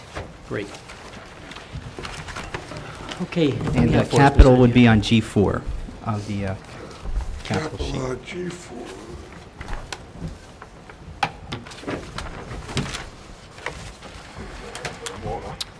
Right, go right ahead, sir. Okay, just as a brief overview, the engineering department has 10 employees. There's 6 people on a technical staff. I have 2 administrative people and a guarantees coordinator. I have to apologize, the graphic looked a lot larger on my screen, but nonetheless, that's the engineering department. Also, the Environmental Commission and the Shade Tree Commission, Shade Tree Expert also are under my jurisdiction. What's helpful about that is there are a lot of times when there's either environmental or a tree violation, and we're actually the watchdogs of that, so that's how that all works. And of course, the Lake Restoration Committee and their 6 members is also under the engineering department and my budget. Some of the responsibilities that the council may or may not know we do, obviously road opening permits, pool permits, final inspections on pools, land use permits, planning board, zoning board, and site plan reviews. Daily inspections, what that is that's actually how many active developers or inspection accounts we work with every year. And then, of course, certificates of occupancy are basically either a C of O on a residential house or a building. And as you can see in some of the numbers from 2002 to 2006, we have them all in there. Basically, the amount of inspections, daily inspections, I mean, 5 years ago was 322, now we're down to 258, so maybe things are actually slowing down somewhat. Above ground, or in-ground pools rather, anywhere from 200, 160, 170, it stays fairly consistent. And those are some of the things we do other than, you know, the normal things that we do. Some of the 2006, 2007 highlights, we oversee the shade tree contract for planting of trees. We have various projects in-house, a lot of drainage work, You can see the list there: Old Tavern Road, Addison Road, Flanagan Drive. Various intersection improvements. We do the road program every year, a curbside oak and tree removal program, which we'll see in the capital budget a little later. Some of the newer things: stream cleaning, Manasquan River. That's been a hot topic of late. The lake dredging, we'll talk about that a little bit later. Bike path, Freewood Acres Park, Adelphia Post Office is a new one. Lake Louise Dam, Red Bud Lane, obviously that we have completed. There's some subdivisions, capital projects we're working on. Echo Lake, there's a Galasso property that'll actually connect Echo Lake to Lake Louise. Freewood Acres Park and a subdivision with the next door neighbor to widen the park. And we also see we do the oversight on various capital projects that are working with consultants. For instance, Freewood Acres Park, the irrigation of the Hoffman Fields, Bonham Phase 1B and 2. Underground storage tanks, we're doing environmental work. That's a remediation process, takes a couple years. Tax map updates, that's the 10-year tax map update with the state. The Old Tavern Road walkway right outside Town Hall here. And Ford Road is a community development block grant project. We have the funding, but we have not gone out to bid yet on the design, the construction. And of course, with the record keepers, we had a little discussion with the zoning map last week. We do the voting map, the stream map, sewer map, any of the development maps. Snow plowing, we actually came up with a snow plow book, which actually has, we broke the town up into about 15 zones, and we put this in about 50 vehicles. They go to the all of the public works people, as well as the contractors. If we actually have a major storm where we have to have contractors come out, we found it very helpful. They weren't plowing Bricktown or Jackson by mistake. That came in handy. And of course the recycling map, so we know the districts. Under the capital improvements this year, 2006, we did make 14 miles. It was a little more than we had anticipated budget-wise with the price of blacktop. We also constructed Memorial Drive. The bottom track, Phase 1, is complete. Traffic safety projects, we have closed off Redwood Road, and we have installed the speed humps on Hampton. Some of the things we've been involved with is the purchase of the Harms property, some of the stakeout work and the environmental work there. We've implemented the stormwater management regulations, and we actually have a conditional approval this year. We've got it very recently. The OEM building, the site improvements by Landapine School and the sanitary sewer line, we completed that last year. Community Development Block Grant, we are awarded for the elevator at the senior building. And of course, the funding is in place for Ford Road Phase 1. Municipal aid, we have the 5 Points Road contract complete. Cranberry Road has been awarded. That just happened about a month ago. And Yellowbrook Road, we did get the approval. That was our 2006 application. We have the grant for that. We have not yet gone out to bid on that. That'll happen this spring. Okay, this is basically an oversight or an overview, rather, of my O&E budget for this year. And just in comparison to last year, the salary and wage line item, 2006 final was $559,441. 2007 request is $612,377, and there's a change there of $52,934, and I think that is actually in your J pages. But in analyzing that number, I just wanted to point out that the 10 people, the staff of 10, actually has contractual salary increases of $28,000. We had an assistant engineer for 6 months of $39,750 budgeted in there, and we'll have to, that is going to be in there in some capacity. And then there was an escrow adjustment of $15,000, which actually accounts for the $52,000 change in request there. That assistant engineer is now the planner, and it's right now it's in that line item, and it'll be adjusted as we perfect the budget.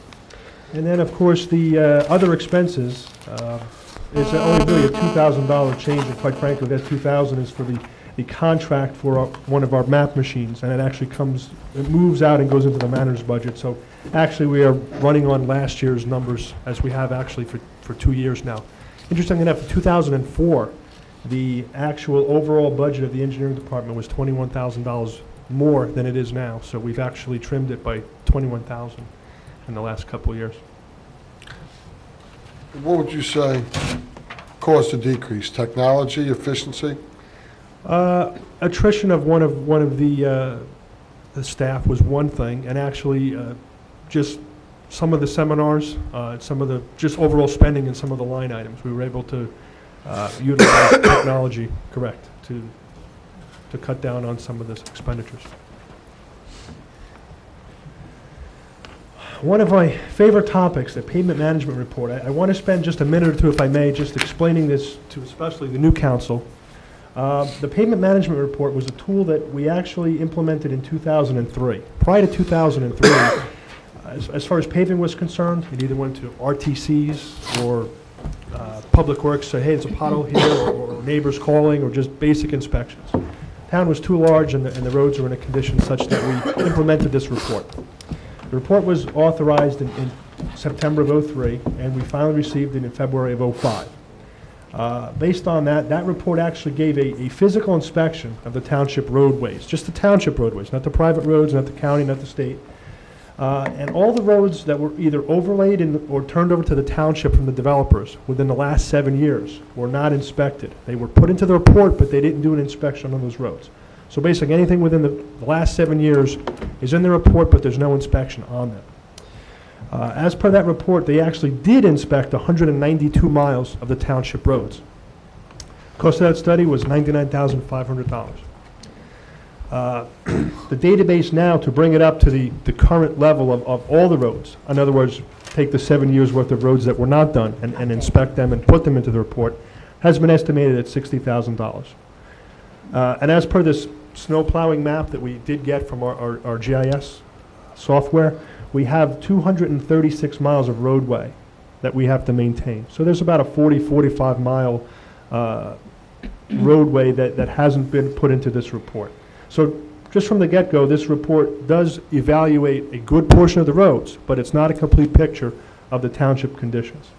I just have one question, because there was fairly good and appropriate discussion on this topic in terms of whether or not at the time that we went out and hired someone to do the study, did we have the manpower and the technical capability to go out and inventory all the roads on an in-house basis? Not with the manpower that we currently have staffed. They basically had several people that did work over the course of a year to inspect these roads.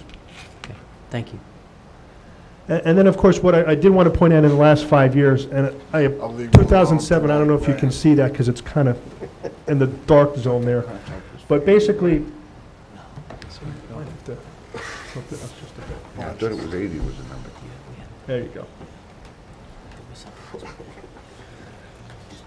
What's important with this slide here with some of the capital programs is we did budget anywhere from $700,000 to 1.9 million, 1.5, 1.9, and of course this year we're requesting $2 million.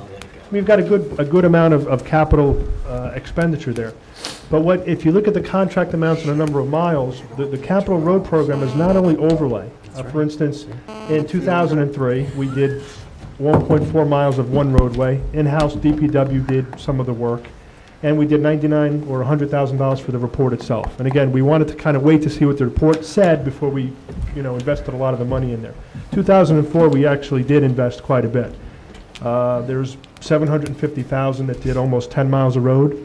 We did, Memorial Drive was a $950,000 expenditure to construct the road. And of course, the design and the inspections were also part of the capital as well.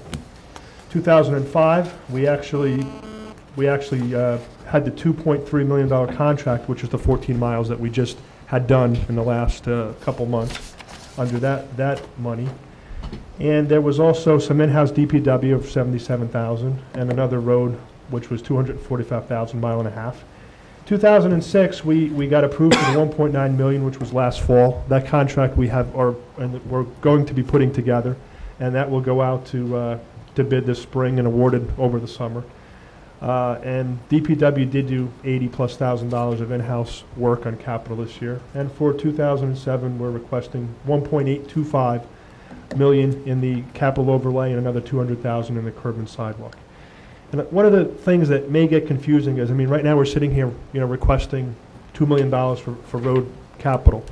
We'll put a plan together, and typically the budget's not going to get adopted till August, September, so by the time, you can't really award the contract until the money is there. So we're typically a year behind. Just wanted to point that out, that if we agree, you know, on a dollar amount, the contract probably won't happen until next year. We'll use last year's money for this year's money for next year, and that's kind of the cycle. Mayor, I just have a quick question. Sure. Bill, I know with when we had the road study done,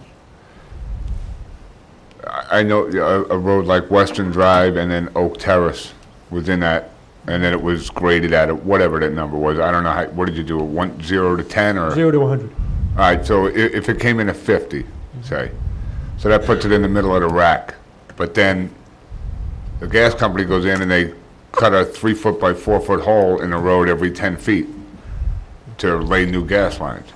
Does somebody go back out then and say, hey, look, every 10 feet now we got a pothole.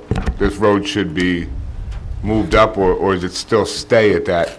Well, we had this discussion offline, actually, and one of the things with this management report, it really is a tool. I mean, it just gives you information on the condition of the roads, and it really depends on how we decide we want to break the funding up. I mean, you could spend it all on reconstructing roads, right, or milling and overlay, or just overlay, or even like a seal coat, which might be a fraction of the cost of overlaying. And maybe you could do 20, 25 miles of roadways, just giving it a surface coat that maybe extends the life 5 or 7 years at the expense of maybe one of the roads that really needs a major investment. You know, so it's a trade-off, and it's a balancing act. So, to answer your question, does someone go out there? No, not unless we're in the area and we happen to notice that, or someone would call us and tell us, listen, have you seen the road? There's new issues with it.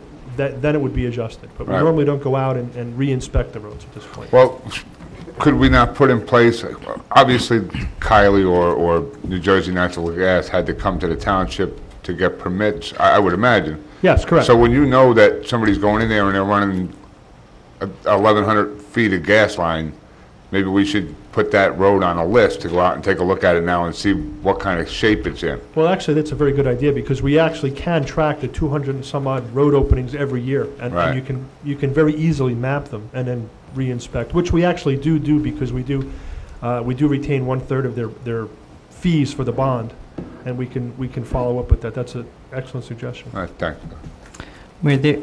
On a subject of roads, Bill and his staff recently went to a pavement management seminar, and we were sitting around talking about this idea of doing a slurry coat. And it gets to the notion that our roads are, we've been maintaining our roads through the capital budget. So we've been investing basically in maintenance of an asset that we already have. Nothing really unique about Howell doing that. I would say, by and large, most towns do that. But what it indicates is when we have to go out and repave an entire road, it means that we haven't maintained it. Bill talked about this idea of putting down a slurry coat or a chip coat. It's basically little small pieces of gravel with a tar, and it's, first of all, it seals the road and stops it from further decay for a period of 5 to 7 years. And I think we need to give some serious thought to creating an operating budget where we do a number of miles of roads through slurry coat and perhaps invest in that equipment to maintain this investment instead of re-engineering it every 20 years and paying for a 1 or 2 inch overlay. I think it makes a lot of economic sense in the long run for us to get onto a sort of pay-as-you-go system to maintain the roads instead of paying interest to maintain them, because that's essentially what we're doing now with the overlays, and they're needed because the roads have deteriorated to a point where that has to happen. What the report doesn't do, it doesn't give us a 10-year investment plan. It gives us a really great analysis of a road. Things that would just take us forever to go and get that information on our own. But sometimes, some judgment is required in terms of, boy, this road just slightly busier, or it has a unique drainage issue here. We really need to send the crew out this year to seal coat it, and to put us on like on a 5 or 10 year plan. So I would hope that we can think about moving towards that in the future. Sure. I know there was an article in the paper recently about the mayors from Western Monmouth County having a meeting, but they had called me a couple weeks ago and mentioned it to me. And this is part of what they spoke about. Mayor DeBella probably couldn't make it that night. I would just hope that in the future, one of us would go, but somebody from the council. But that's what they spoke about. Buying equipment like that as a group of 4 or 5 towns together, because you don't need the equipment all the time, and then sharing the cost and sharing the equipment. And that would fit right into what you're talking about extending the life of some of these roads, because the equipment is very expensive also. But if we got together with, 4 other towns, 5 other towns, and we bought a couple of these machines, we put $1 million into it, and it would save us $800,000 if 5 of us were splitting the cost, and we were able to do it. So I think it's something we need to explore both with other towns in the immediate area, even with our dredger. One of the things I had brought up in conversation with 2 of the people that were at that meeting was that maybe they would need a use of our dredger and would like to rent that from Howell Township for a period of time. They said absolutely, for how much they were paying to do lakes in their own town. And that was one of the things we had spoke about when we had purchased the dredger, instead of putting it out when we couldn't get it contracted anywhere near what we were putting it out to bid for. But it is a concept, I believe, that has to be explored, Mr. Chinesky. And, you're correct. Some of it has to be, where's the money coming from? The residents want to know, where is the money coming from? And that's part of where it can come from. It can come from shared services with other communities and all of us working together. And I have no issue, with the mayor and I making the meeting the other night. We all have things to do in life. It's interesting. I got the invitation after the meeting had already taken place. I wouldn't know. Did they ask me why you weren't there, or I wasn't there, or somebody from the council? How did you know about it? Did you get a letter? I got called the next day, and asked why somebody from Howell wasn't there, and I said, I was never told personally, and... Drew Lucas, who's the rotating mayor of Manalapan, sent a letter out. The problem was it was in my mail after the meeting had already happened, so I don't even know what the participation was like. I have a call into Drew. There were 5 mayors there. We were the only, there were 4 mayors there, a representation from another town, and we were the only town that weren't represented, and it's not a big deal. But in the future, just one of us needs to be there. Yeah. Somebody needs to be there representing Howell to talk about how we could share the cost for some of the services that this town needs. But, Mayor, if I may, in regards to what we're discussing here, Bill, first I'd like to commend you on your stormwater management inspection. That was, as a seated council, when all the things were implemented, and it was, I remember we all panicked. I read the report, and I want to commend you for that, because it was a lot of work to be done.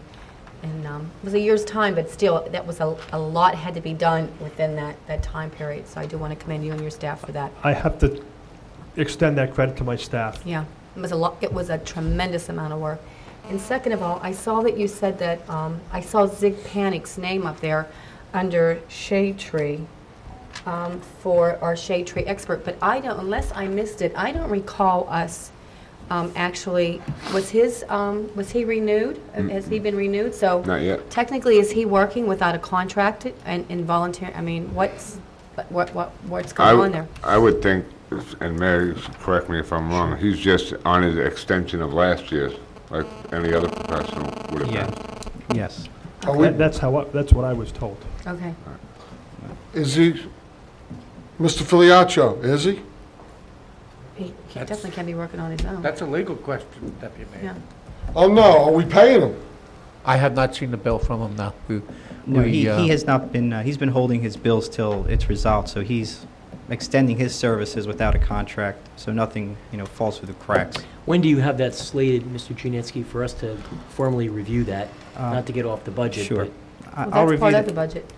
yeah. Right, There's got to be money in the budget for a tree expert. The issue Right. is, who is the council going to hire? Oh, I have to. He's, well, let me just say he is on payroll, okay, so he's an employee. So it's not, it's not a contractual issue in that respect, the position's been created through a salary and wage ordinance, I believe. It hasn't? Okay. No, Oh, he's a professional on a purchase order. Oh, he's on a, Yes. Yes. but he gets a monthly, oh, he gets, okay, I remember now what the arrangement is. Can you Okay. tell us, He's please? not a township employee. No, it's a professional. Right, it's a professional, but appointment. he gets, but it's a monthly payment. Yes. I'll have to get, if you don't mind, like consult with Ernie, who's reviewing the contract, and get back to you. I would Did you have a question? strongly suggest to Mr. Panic, and I think he has been wonderful. I know that he has been appointed as a shade tree expert for the planning board, and I believe I saw our planning board I don't, chairman. Ms. Schumacher, I don't believe that's an accurate statement. No? I No. thought I read it in the minutes that he was. No. Not, no? Well, I would strongly suggest that to him that he either, I would not work for the township without a contract. And this is budgetary times. I think it's incumbent upon this board to immediately address that issue. It's an embarrassment to me to see that man's name up here and him working and giving his hours to the town, and he doesn't know if he's getting paid or not. And I, for one, don't want to be responsible for that, so I would like a letter on my behalf sent to him stating that I do not agree with what's going on, and if I were him, I most definitely, and I would strongly suggest as a council member that no employee call upon his services without a contract. Mr. Shinsky, will you look at the ethics ordinance also, or have our legal counsel look at the ethics ordinance to see if he's still allowed to be? I believe his wife's an officer of the United Republican Club. And I have no issue with Zig personally, just make sure that it doesn't go against our ordinance and our ethics. Would you please, sir? And this does pertain to budget because that is monies that come into the budget. All right, what else we have on Mr. Nunziato's budget? The last few slides are capital. I don't know if you want to do you want to go through O&E? Tom, or do you want to? No, well, I think you fairly covered that. Okay.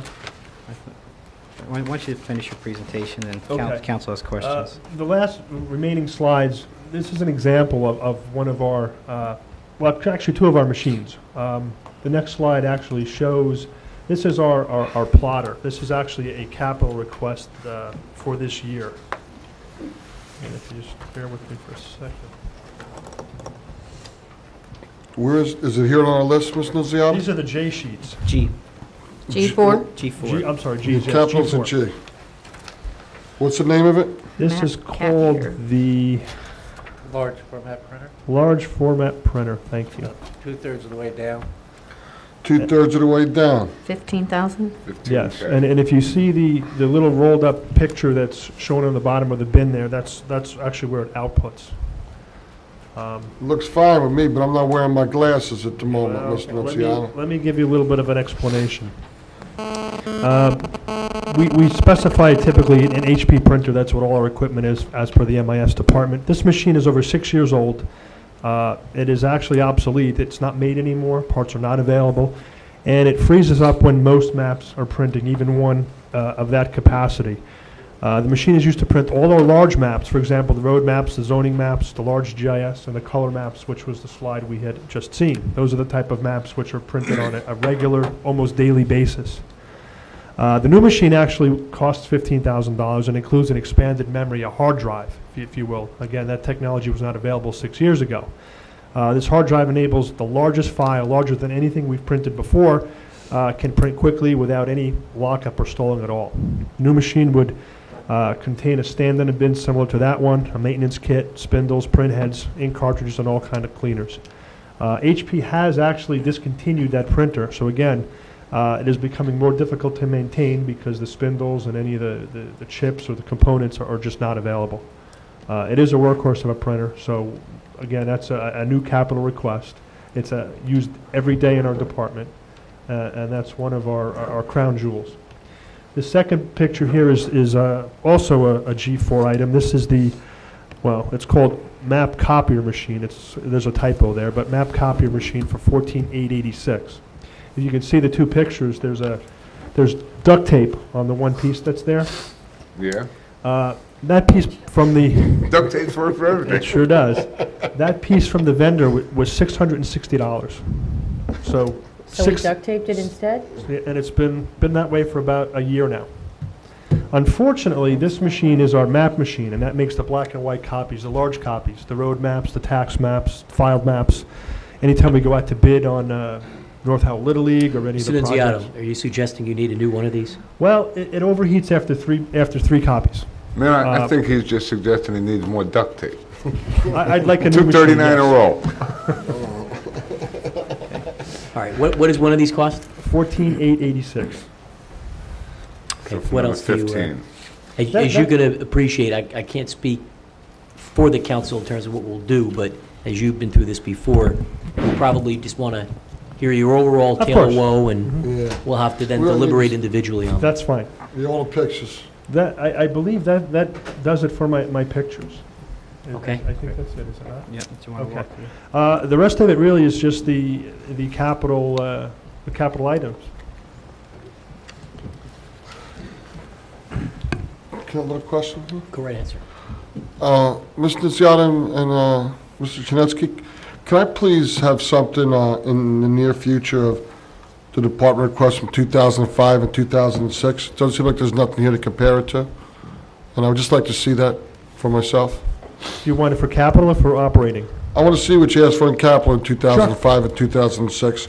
There's stuff for operating here to go back to. Okay. There's nothing here for capital. I would like to see, I have 5 years worth, but sure. I could put 2 it years through. would be fine. Okay. Okay? No problem. Yeah, thank you. I would appreciate that.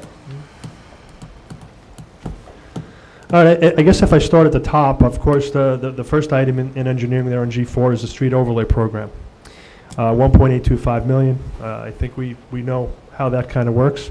Last year, we did 1.734 million, and this year it's basically the same type of, we're looking to get the same type of mileage, anywhere from 10 to 12 to 14 miles. So that's what that number encompasses. The second item, curbs, sidewalk, and tree removal. That's $200,000. That's part and parcel. We've done it this way for several years now. $200,000 was actually approved last year. And this is just a continuation of that same program. Did we use it all?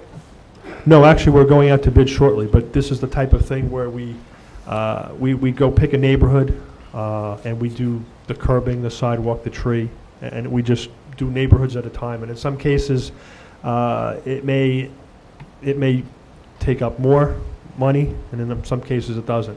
What we found in the past is that if we were to go out and, let's say, put a road contract together, and pick any road, pick your road, for instance. Yeah, why don't you pick my road? Well, Camelot Drive. your roads are good, though, so we don't want to pick your road.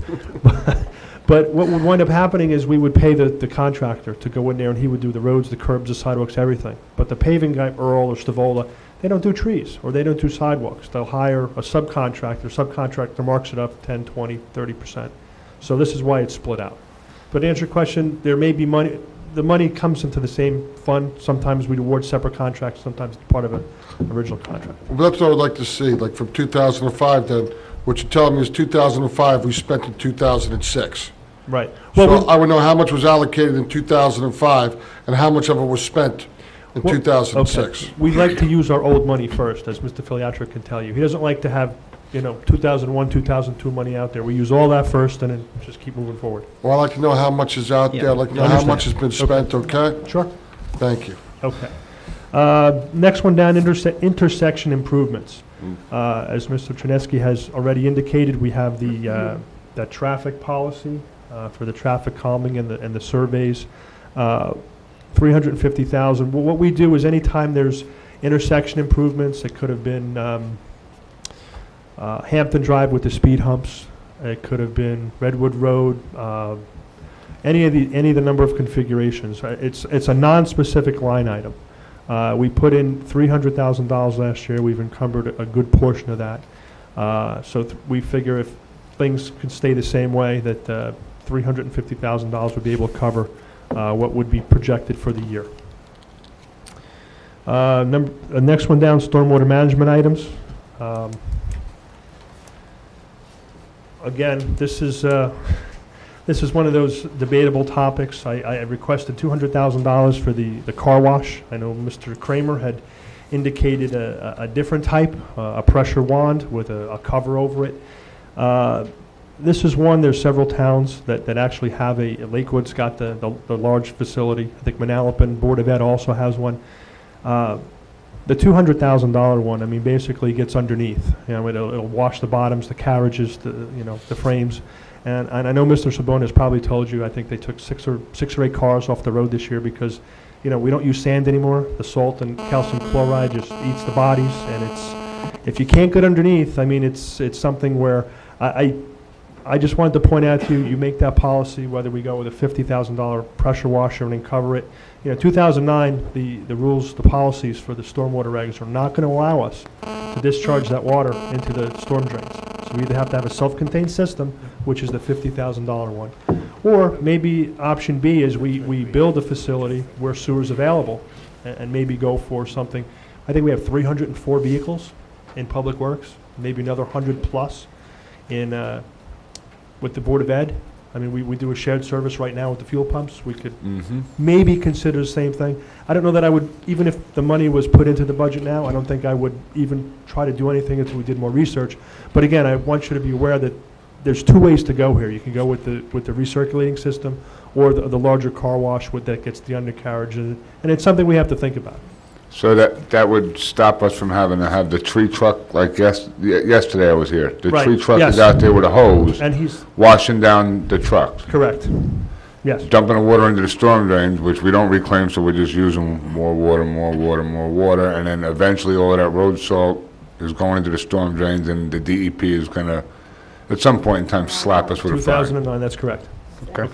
So we have to do something eventually, correct? Right. We have another year to research it. Right, because it's going to take, 2009 is going to be the drop dead date, so to speak.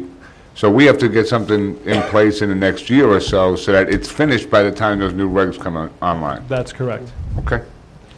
The other $110,000 of that stormwater inlet labeling, we did half the town. We have another half to go. So that was $10,000. Inlet retrofitting, that's basically you change the heads so that the bottles and all the debris can't wash down. Again, it makes it kind of a maintenance challenge now because you need the vac truck, because every time the leaves fall, they don't go down the drains, they sit on top, so now you have to maintain them more. And that's $40,000. Stormwater Pollution Prevention Plan, Part 2. We have some time on that as we're in compliance right now. Public education, rather. That's a requirement of the stormwater regulations. We do flyers and advertising, and of course, employee training. We do both of those actually at Howell Day, so that's where the money comes from to do that. Okay. And that encompasses the $310,000 for stormwater management. But again, the big number there is the $200,000 for the wash facility. Next one down is I guess we could encompass the next 3, Echo Lake, Bear Swamp, and Lake Louise. Those are all park improvements. Let me go to my sheet. Okay. What I had requested, Echo Lake, $20,000 for beach sand and volleyball courts. The beach itself does not have the proper sand on it, and we wanted to put volleyball courts out there. Bear Swamp, we had requested $185,000, which was the private culvert, which was that whole debate with, we had a washout, is it our property, is it Mr. Van Schoik's property, and $60,000 of that would be a boundary survey, which actually, it is a large property, and to set the monuments, a property of that size, typically from one of the consultants, is in that range to survey. So if we wanted to actually survey the whole entire Bear Swamp area, and with typical permitting for a bridge or a culvert that we could actually drive over, get traffic over, that's $185,000. We put that in the budget last year, and of course that was taken out sometime before it was finalized. Lake Louise improvements. Lake Louise, we got under the Trust for Public Land a year or 2 ago. We don't really have access to the lake itself. I mean, there's some access from the roadway areas, but again, we do have a right-of-way, I believe, off Locust, which is like a wooded piece. So we really don't have the means to actually get in there to get to it. And this is something that's more of a planning type thing. And I kind of put it in there because somewhere down the road, we're going to want to clear it. We're going to want to make a roadway or an access way so that we have access to the park. And we keep that in there just to remind us that somewhere down the road, that is one of our, jewels, and we would like to get access to it at some point. And of course, that one was also taken out last year. The next three are Bonham, Phase 3, 4, and 5, and I think they kind of go without saying. I mean, we're at the point now where we need to budget for those and get them funded if we want to have the fields open when they're supposed to.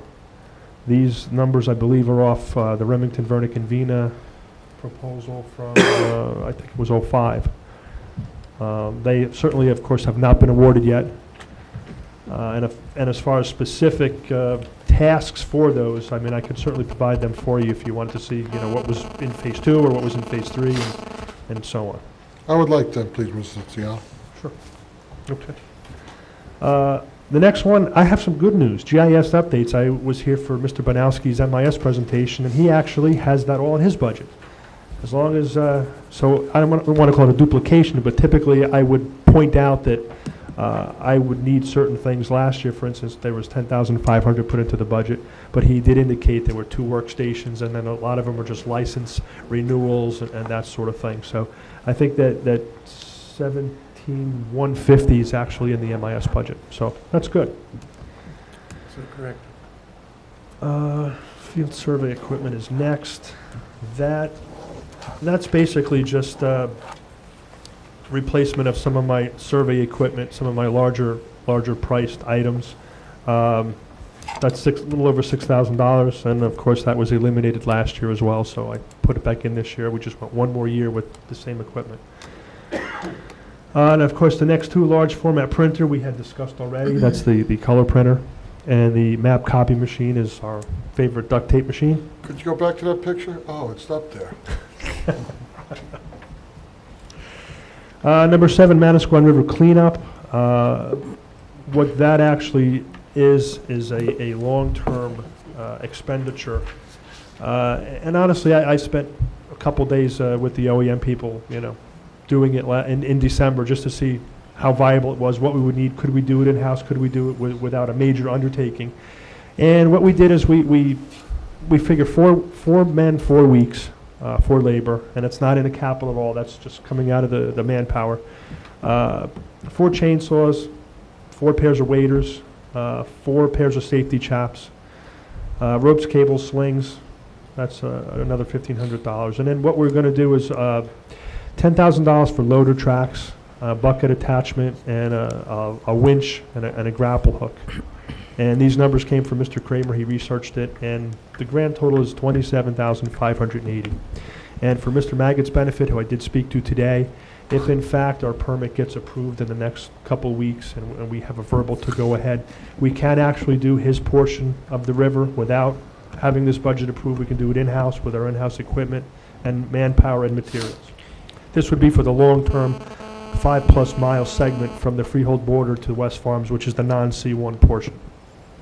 I do, Bill, this was one of the revisions that came in recently, and I'm of the opinion a lot of that is not capital. So we the equipment probably would be, because it does have a useful life and a finite thing, but the other items on there probably would not be, and I'd like to sit down with you, maybe we can work out how we could split this and budget for it that would make it legal. Okay. Of course. Council, I just want to point out, it's been represented that we may not be doing much with respect to the Manasquan River. We actually had a team of volunteers down there over the course of 2 weekends. It's something they haven't really done in the past themselves. But I did want to point out that Mr. Nunziato was with them on his own time, didn't put in for any comp time or anything like that, so that he can observe as an engineer how we can do this effectively in-house with our own people. So we are going to incorporate that as a service. 2 Sundays during football season. Mayor, if I could ask Mr. Nunziato a question. Now, I don't want to upset Mr. Maggot, Trust me, I don't. Then we shouldn't talk about it. He's watching. Yeah, oh, he'll be watching it tomorrow night. If we go into the river behind his house, to that area there, and clean that up, make it pristine, how great an effect is that going to have on the water if at the outlet of that river, it's still jammed up in 2 other towns? Is it just going to be that the water's going to be high, but you can see the bottom instead of like it is now? Without having towns downstream of us go through the same exercise that we're about to undertake here, the water's still going to get jammed up somewhere. You know where I'm trying to go with that? I think my proper response is an obstruction is an obstruction is an obstruction. So, if it's obstructed at the outlet, and we're not in charge of the outlet, it's still going to be obstructed at the outlet. The water's still going to get to the same height it does now, except the trees aren't going to be there. It may actually get to the, even if it were cleared, it may still get to the height it is now. It's just a matter of how long it's retained with respect to the obstructions. And quite frankly, I do have about 300 or 400 pictures, digital pictures that have been taken over the last couple of months, and you'd be amazed at some of the blockages and what it does look like. So, I mean, I think it really will make a difference with what we do. Yeah, it'll move well, it out that's what faster. I just wanted to understand that, because if the blockages are downstream and out of our control, past our borders, and it's still going to jam up there, it's still going to keep the water level high here. So I think where I was going was, can we ask Mr. Maggot to go to those other towns and ask them to help too? Yeah, also, in a worst Okay, case... moving right along. What else do we have on capital? Okay. We're almost done, actually. The next item is the Cartograph Road program update, $60,000. Again, that would be the 7-year inspection of the late roads, and that has been deleted every year as well. The last two, bike walking, horse path phase 3, we have occasionally funded that. What that is actually, the goal there is to go from Town Hall to Alair State Park with a trail. Every year we come in, the fire service comes in with their machine and they cut a fire break, and we get in there, we widen it a little bit, and we put down some materials to create a path. We do have some areas where we go in from one way, go in from the other way, but it kind of doesn't meet in the middle. And we have been using this line item in attempt to actually go from point A to point B. And we've got a good portion of it done. And this, of course, actually was also removed last year. Eventually, we'll get the path done. But it's the kind of thing where if there's grants available, we would try to utilize them. But this is in there because we do have a path that we have invested in. It's not quite finished yet. And this kind of reminds us that this trail is still there, which is also the same thing with the very last item, the Capital to the Coast Trail, $435,000. Yeah, we'd like to get the trail from the reservoir into Wall Township. And we all know Wall Township by the Water Supply Authority. The trail comes out right there. Eventually, we'd like to try to get there. Howell's real challenging because of all our wetlands, environmental problems, and policies. We actually do have a grant right now for $100,000, which we are utilizing. It would take another $300,000+ to do it. Again, we're in for a grant. We have it. And this is just going to remind us again, too, that this project is out there and active. I don't expect this is going to be funded, and for the last 2 or 3 years, it hasn't. And that's just pretty much it for my capital. How much have we invested in that in the past? The bike walking horse path you're talking about? We have actually applied for and received grant money more than once. And it has been grant money that has been utilized. And about how much? Any idea? We haven't put in anything. And the town has never, we've only, historically, we've only contributed because of the fact we've been able to get grant money. We've historically didn't really feel there was adequate justification to set aside municipal dollars, if you will. We've used this historic grant money, and when there hasn't been grant money, there hasn't been extensions, and when there has been, that's what we've used. How much has been put into it so far, Ms. Nunziata? Not of ours. How much money has been invested in? It's either 100 or 200,000. 100,000. It's small amounts, unfortunately. Anything else for Mr. Nunziato? Or why don't we just take a 5-minute break? I think Mr. Trinetsky needs to make some computer changes as well. All right, we have a quorum, so we're going to reconvene. Mr. Marinaccio, good evening, sir. Welcome. Good evening, Mayor, Deputy Mayor, and Council. Thank you. Oh, wait. All right, Mr. Trinetsky, what do you have for us? Take it away. Mayor, I didn't really realize the crowd that had somewhat gathered from the time we started. And, If I could just ask you to hold on one second, Mr. Trinetsky. Folks that are here, if you wouldn't mind, if you need to have a conversation, please do take it outside into the hallway. Go ahead, Mr. Trinetsky. Mayor, very quickly, because we put in some time in on this, and I did notice that if many residents had been here then when we started, as well as for the benefit of Councilwoman Schumacher, if you don't mind, can I just review this chart? Go right ahead, sure. Briefly. This chart, it comes from the Division of Local Government Services abstract of their analysis of municipal taxes and budgets in 2006.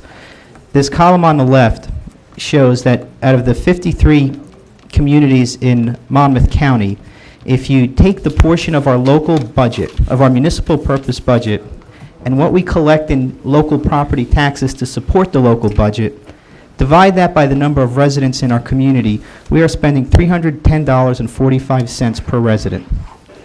That is fifth out of 53, going from the bottom up, and I think that is very noteworthy. If you take our overall budget, which now includes grants and other sources of revenue other than local purpose taxes, and then you divide that per capita, it works out to be about $800 per resident. Which again, first of all, shows that our residents are getting more value than they're paying for services because of our grant writing efforts and such. But even then, we're 8th out of 53 municipalities in our budget per resident. And as I indicated, we've heard a couple of times that Freehold Township is. I know I highlighted borough, and I'll have to fix that. But I believe that is a typo, actually. No, there's Freehold Township right here. Often heard of Freehold Township being a model community in terms of something we should strive for, and just being somewhat competitive. I would point to the fact that they spend more per resident than we do, both in terms of local purpose taxes and overall budget. And then when we look at our community statewide, in terms of local purpose taxes to support the budget per capita, we're going from the bottom up, 107 out of 566 communities. And in terms of the overall budget, 127th out of 566 communities. So I think we run a fairly tight ship here, and it's even more impressive concerning the square mileage in our town. So I'll get off my high horse. Very good. It's good metrics that everybody should be aware of. Okay, next we have Vito Marinaccio, who's going to be reviewing the budget request for the Land Use Department. Okay, as you can see, our budget requests pretty much in line. $17,000 in salary increase represents mostly contractual. Additionally, there's just a $300 increase in my O&E account. It's not represented that way on your budget sheets. I've made a change which would require less money as far as uniforms for the contractual people go. So what is up there, actually the numbers are incorrect. They didn't add up right. That's my mistake. The overall increase is $17,851. $801, excuse me. That's pretty much it. As far my O&E is minimal at best. Biggest expense, I guess, is the purchase of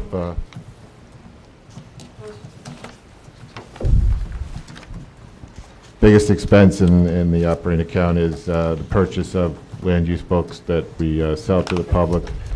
That figure will probably not be fully expended as the ordinance is now online and it's becoming more and more available to people to download the information that they need, and It serves as a good tool for us also, as we can get the information to the public much quicker by just pointing them to the exact page on the website that will provide them with the information that they need.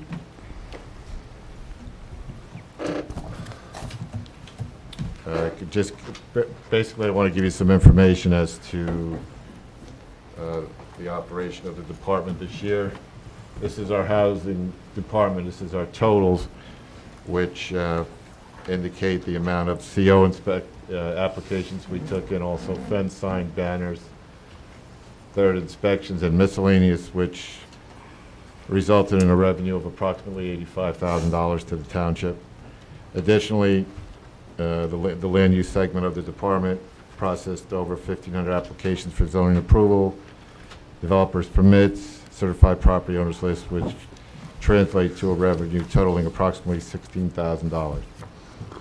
In addition, the department continues to take a proactive approach in the enforcement of the land use code, housing and sign ordinance of the township. The year-end total of fines levied against violators surpassed the $150,000 mark. And we will continue to pursue violators and spend each and every Wednesday in municipal court doing what we got to do. Two things we look to do in the future is implement a property maintenance code. We tried this a few years ago. We're going to try and massage it again to better fit the needs of the community. And another thing that we would like to go forward with is undertaking some training and purchasing equipment to deal with some of the noise issues that we have in the community, rather than wait for the health department to show up. We'll have hopefully be able to secure some training and purchase the equipment that we can do this on our own. I've got some calls out to the individuals who perform this service for the county health department. I hope to have some numbers available to you as to what the exact expenditure of the equipment would be, and also the training that's involved in using this equipment. Mayor, we get many complaints from residents about noise being generated maybe from commercial sites or neighbors, what have you. And the only defensible way to prosecute these is to get someone who's licensed with a certified piece of equipment to take the measure. We rely on the county health department for that, and they're not always available when we need them. And so we are looking at training someone in-house, current staff member, and investing in that equipment so we can provide that service. And I think it would reduce a great deal of frustration that some residents have expressed to me.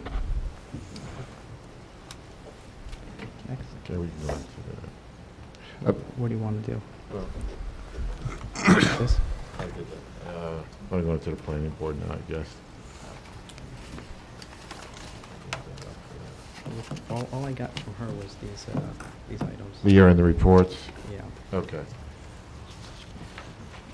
Which really weren't summarized. Right, So that was... just go over the line item. Okay, next we'll go to the planning board if we can. Planning and zoning on page 9. J9. J9.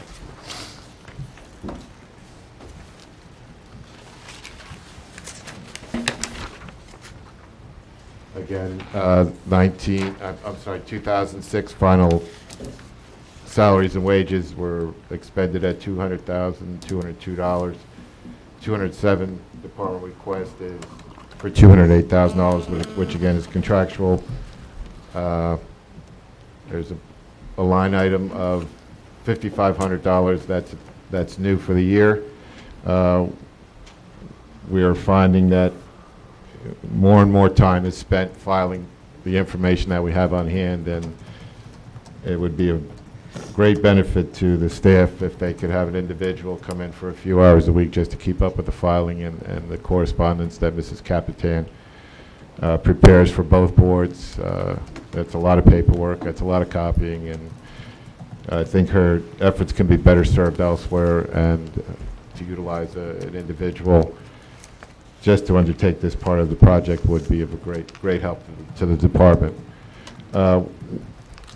As far as the operating expenses of the board, it was brought to my attention in speaking with Mrs. Capitan that in addition to the $50,000 department request for legal services, that there's a request by the board attorney that an extra $65,000 be budgeted for pending litigation, COA, and master plan services, which brings that total to $115,000. That's a revision that I wasn't able to pass along to Jeffrey. It just came to light yesterday. The rest of the operating expenses are self-explanatory. There really is no significant change in the planning department. The biggest item, like I said, is the legal services, which is something that you may need to talk offline with counsel to the planning board.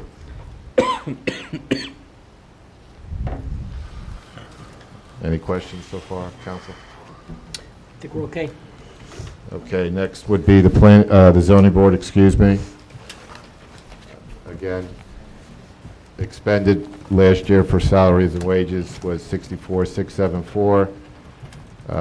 Request for this year is $66,055, representing contractual obligations.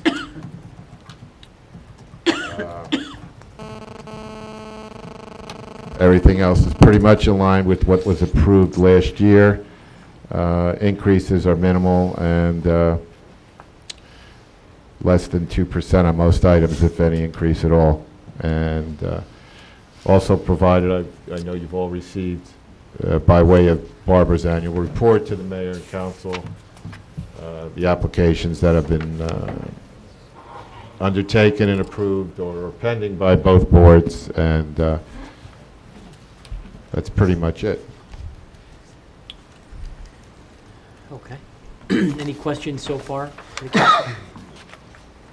I'd like to request that we have something more, or more information, or have Barbara Capitan or the counsel for the planning board, Ron Cachero, come to executive session to explain in more detail why they want another $65,000, so they're requesting.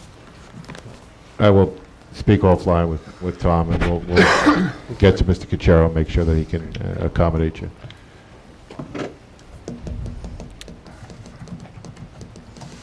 Anything else? Is that basically the summary of your overall that's operation? That's it. That's pretty much it, Mayor. Yes. Okay. No other questions for Mr. Marinacci? If you don't, Yes, sir. we've already covered the code enforcement. Yes, that was in under your budget page. That would be on page 11 under code enforcement and housing. Now, I got to ask you. Sure. You have two code enforcement guys. That is correct. Did you have, how many code enforcement guys did you have 10 years ago when you had half the houses? Well, it's kind of difficult back then, because then at that time the department worked as one with the construction code department, and as far as code, they were able to feed off one another, and you know, whatever building inspector was available at that time could always pitch in and help with code enforcement. At one time, when since the department was separated from construction code, it's been two. You know, there are times when I could use an additional guy. Part of the problem right now is space availability in our office. I mean, we're pinned up against the wall now, as you see. I mean, if we implement this BOCA code to a degree, and I think it's something we could look forward to in the future, we would definitely, at that point, need a third code person. Right now, you know, I'd like to see it. I don't know if I could justify it to you at this point. But if we go forward with this training on the noise equipment and a few other things that I've tried to implement over the next couple of years, I can definitely see the need and to have. And as we spoke offline, it would be beneficial to have this person work a separate schedule from the other guys, say Saturday to Wednesday or whatever, to have an individual that would be in the weekends and, you know, takes some care of a lot of the issues that do occur when, you know, the regular staff isn't available. I mean, there are times now when I've got Chris Jackson, you know, with the manager's approval out at 6 o'clock in the morning to you know, just to determine whether or not a violation, a report of a violation is true. So I see the program getting to that point, but if we, with the implementation of a property maintenance code, definitely would. So if we implement that, you know, some form of Some that form code of it, yeah, that well- Mr. Jackson had come up with a couple of years ago when Right. he had his knee surgery. Right, we're just, you know, we're gonna revisit that again, and, Right. you know, we'll massage it a little bit more, so we'll make it a little more user-friendly, but at the same time, it's gonna be it's a necessary tool at this point that we need to do our job better. All right, thanks. Anything else from Mr. Marinaccio? Okay, thank you, Mr. Marinaccio. Thank you, Mayor and Council. Have a good evening. You too. Mr. Janeski, what's next? Where we will do Parks and Recreation next, and I'm going to turn it over to the Deputy Manager and the Acting Director to take you through this. Okay, great. Drive safe, Mr. Mayor. Thanks. Drive safe.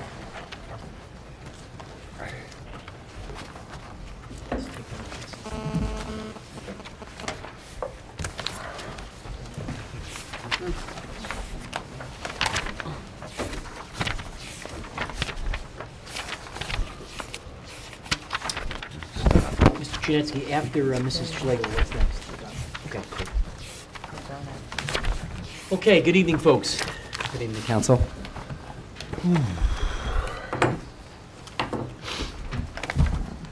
Take it away.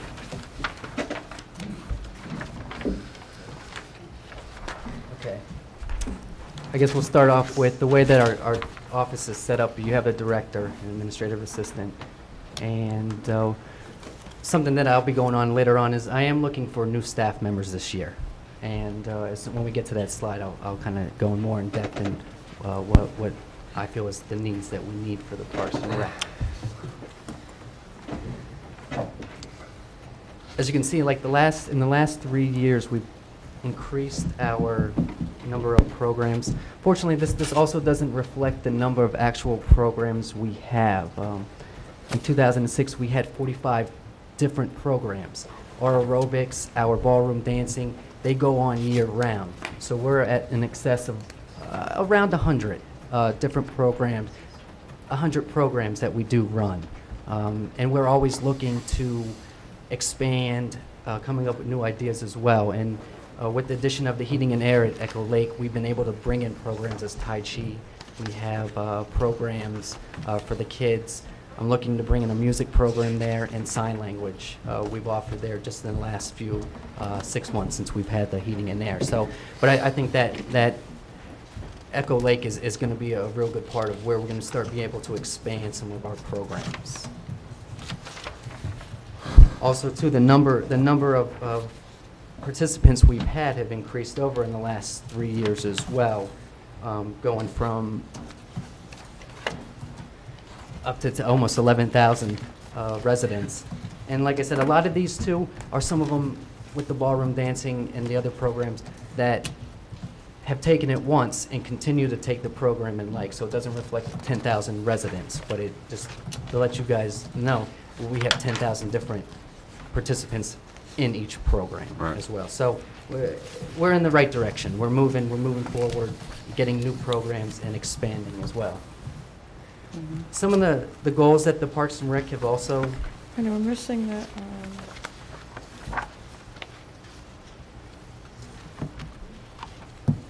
We're missing the changes. For which ones? The accomplishments. Accomplishments. Okay. Yeah, Well, for some reason, Mr. Chernatsky must have messed it up. It couldn't have been me, so. But Well, that's your all right. accomplishments, we'll read them to you.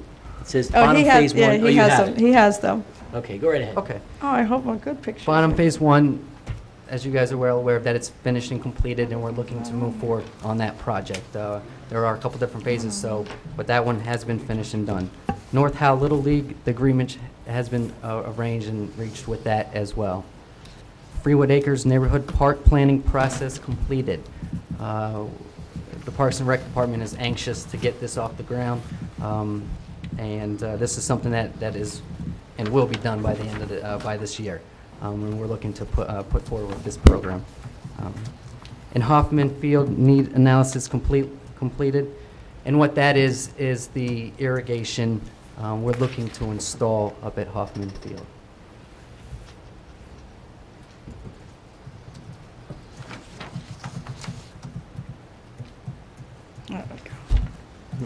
There it is, see?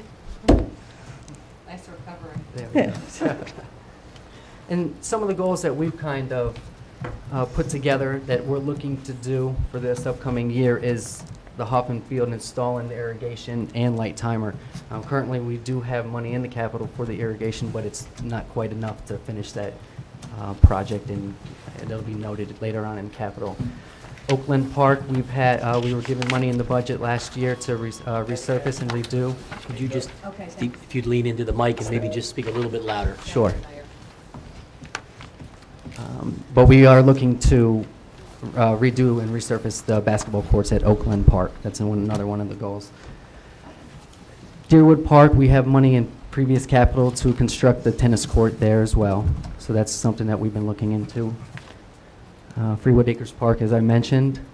Bonham, we're all set to go. We're pushing forward, we're moving forward, and we want to get this park open for the spring of '08.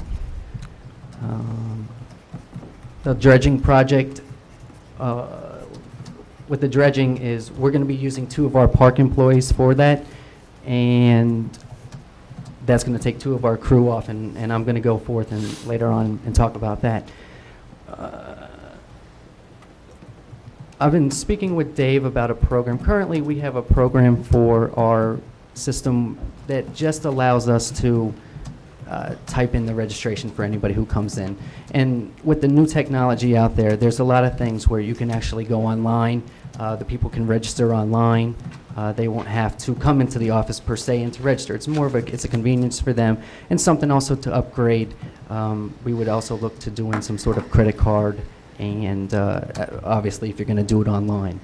But with the technology out there today, the Recreation Department needs to kind of go in that advancement as well. And that's something that I would like to see to be done.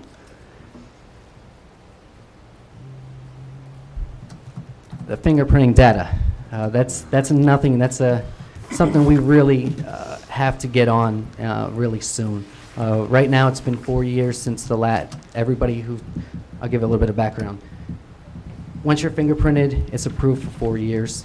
Once the approval comes back, that 4 years are up for some of the people. We need a new workable database. Currently, right now, it's done on an Excel spreadsheet, and the security and just the chances of something messing up is quite high. And we really need to look at a new, different way to go rather than an Excel spreadsheet.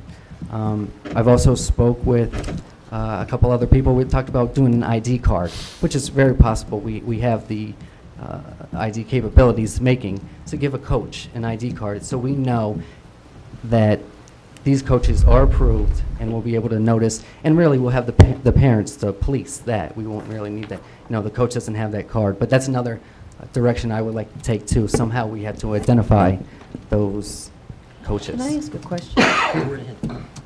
Stephen, when you talk about the ID for coaches, can you just explain to me, are all of the coaches in the various sports organizations that we have throughout the community supervised under the rubric of Howell Recreation? There's our private organizations that are out there, the soccer leagues, the baseball. They're not run through the recreation department. They run their own. Okay, but so you're not However, talking about fingerprinting them, or you Yes. you are? Yes. Okay, that's what I wanted to know. There's some. Everyone must be fingerprinted. If you're going to coach in any Coach or program, volunteer, yes. And we did pass An ordinance. an ordinance, a code of conduct. 4 years ago. There was an ordinance passed that requires all volunteers with any unsupervised access to youth So it's not, in other words, it just doesn't distinguish whether it's a sports league or anyone that would be using public facilities. That's how it's enforced. Since whether the fields are being leased, whether the fields are being permanent, they're using Howell Township public facilities. So in that case. That's how we, Right. yeah, I didn't quite understand that. And So in order for their lease to stay current or their permit to be issued, they have to follow a procedure. I mean, I can tell you, I'm a manager at North Howell Little League. We had a coaches meeting last night, and that point couldn't have come up enough times where if you have not been fingerprinted, you will not be allowed on the premises of the field. And I know that all the organizations are very serious. But Mrs. Schlegel, didn't we also pass, Mr. Sanfilippo was the chairman of the Rec Advisory Committee, we also adopted a code of conduct policy. That's correct. And for coaches. That's posted on and the parents. Parks and And parents, Recreation right. website. That's correct. Right. After some rather unusual incidences, thank goodness not here, but in other locations where parents or coaches have had some altercations, we got a policy that would empower us to sort of intercede. That's correct. And have that person removed from being involved in the organization because they're using township property for their facilities. I mean, I'm just trying to understand, because for some people who don't have children involved in organizations, they may be asking the question, why is the township involved with private sports organizations? Our land. Our land, Right. that's how we regulate. Right. And I also think that in the Commerce Clause. as a professional in the Parks and Recreation, it is the fact that we also have a responsibility to the citizens, whether it's a private organization or not, that, as long as they're using our public facilities, we need to take the lead in establishing policies like this that protect our citizens. We are not, just to be clear, we are not footing the bill for that. Okay, sure. As I mentioned already about begin the online process of registration, I'd like to see that go forth as well. One of the special events I would like to see also this year is the Movies in the Park. It's a great family event. I've been asking for that for how many yes. years? We got So- the screen, too. Yes, correct. We have the screen. So this is something that you can bring out the whole family, and something that a lot of municipalities are doing, and it's a good family time thing.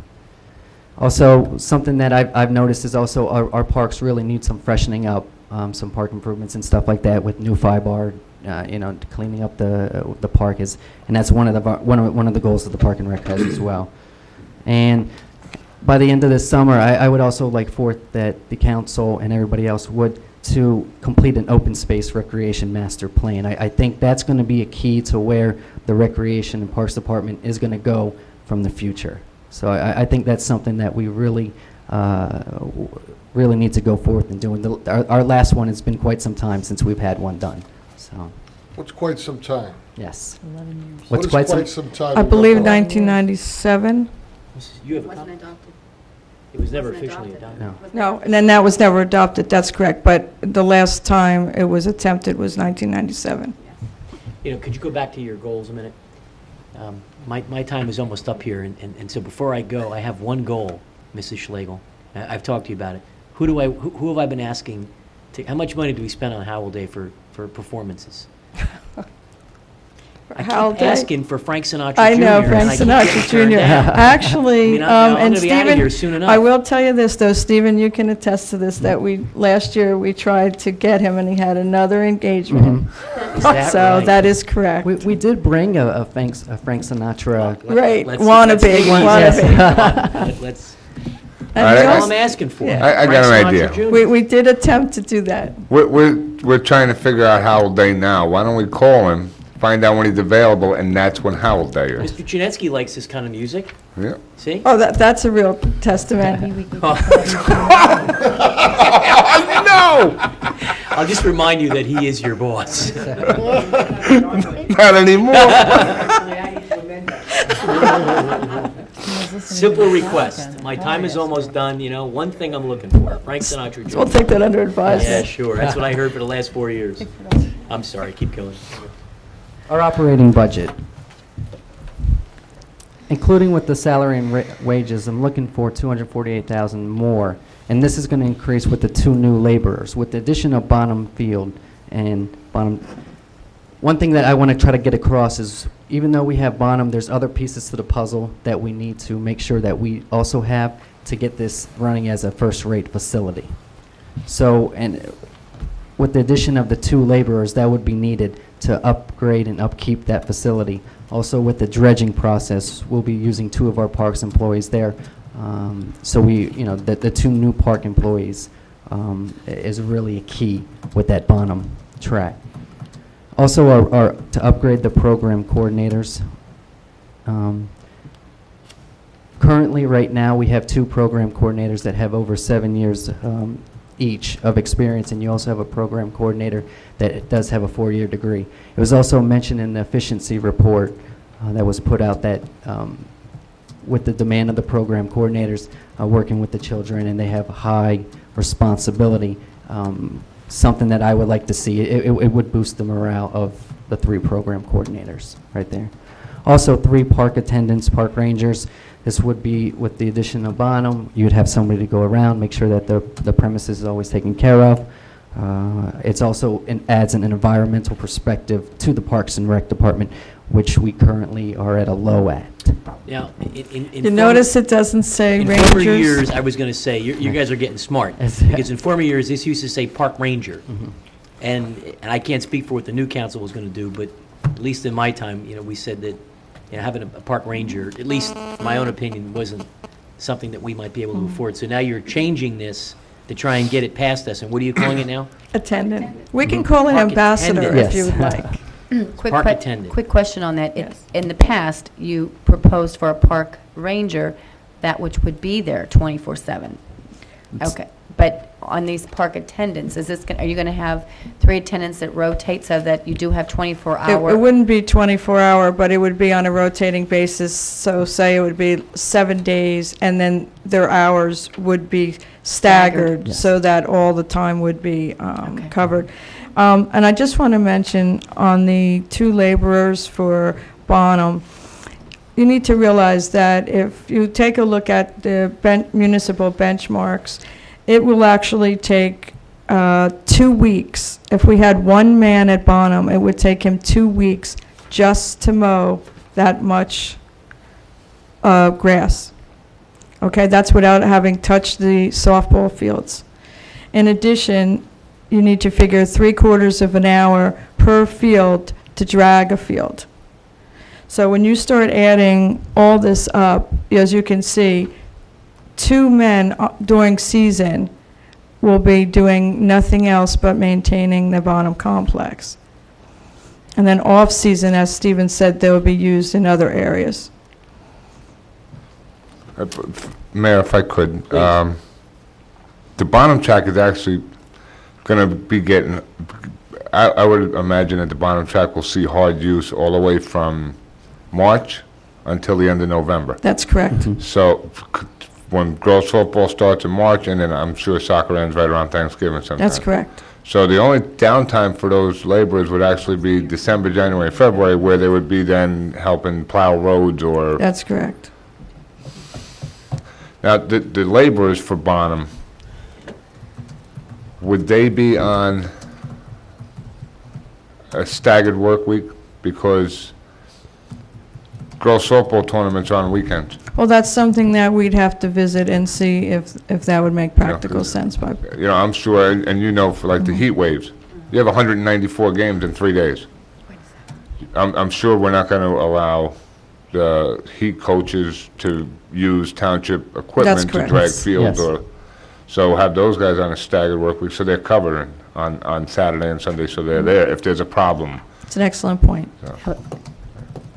Mayor, if I may. Go right ahead. Absolutely, because we were in this situation before where we had continuous complaints because we had to use an employee on overtime to open and close things. So if we are going to implement new employees for those things, and we already have ourselves in a mess of a situation and I won't go there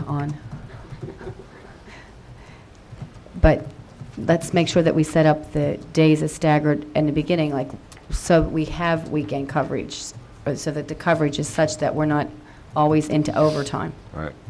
Right, it'd be straight time on Saturday and Sunday because that would be part of their 5-day work week. Correct. Well, we could use the attendance.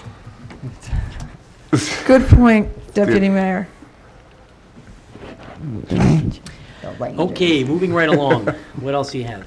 With the operations, I also asking for a $33,490 increase, and that's going to be the field maintenance for Bonham. That will be part of it. You'll see it's the ground maintenance, also the small tools, the weed whackers, the blowers, and anything else that we're going to need for that property. So that's what's going to be also the increase. The uniform line too, that a contract was expired. It will be up, and also with the addition of the 2 new employees that will be put on there as well.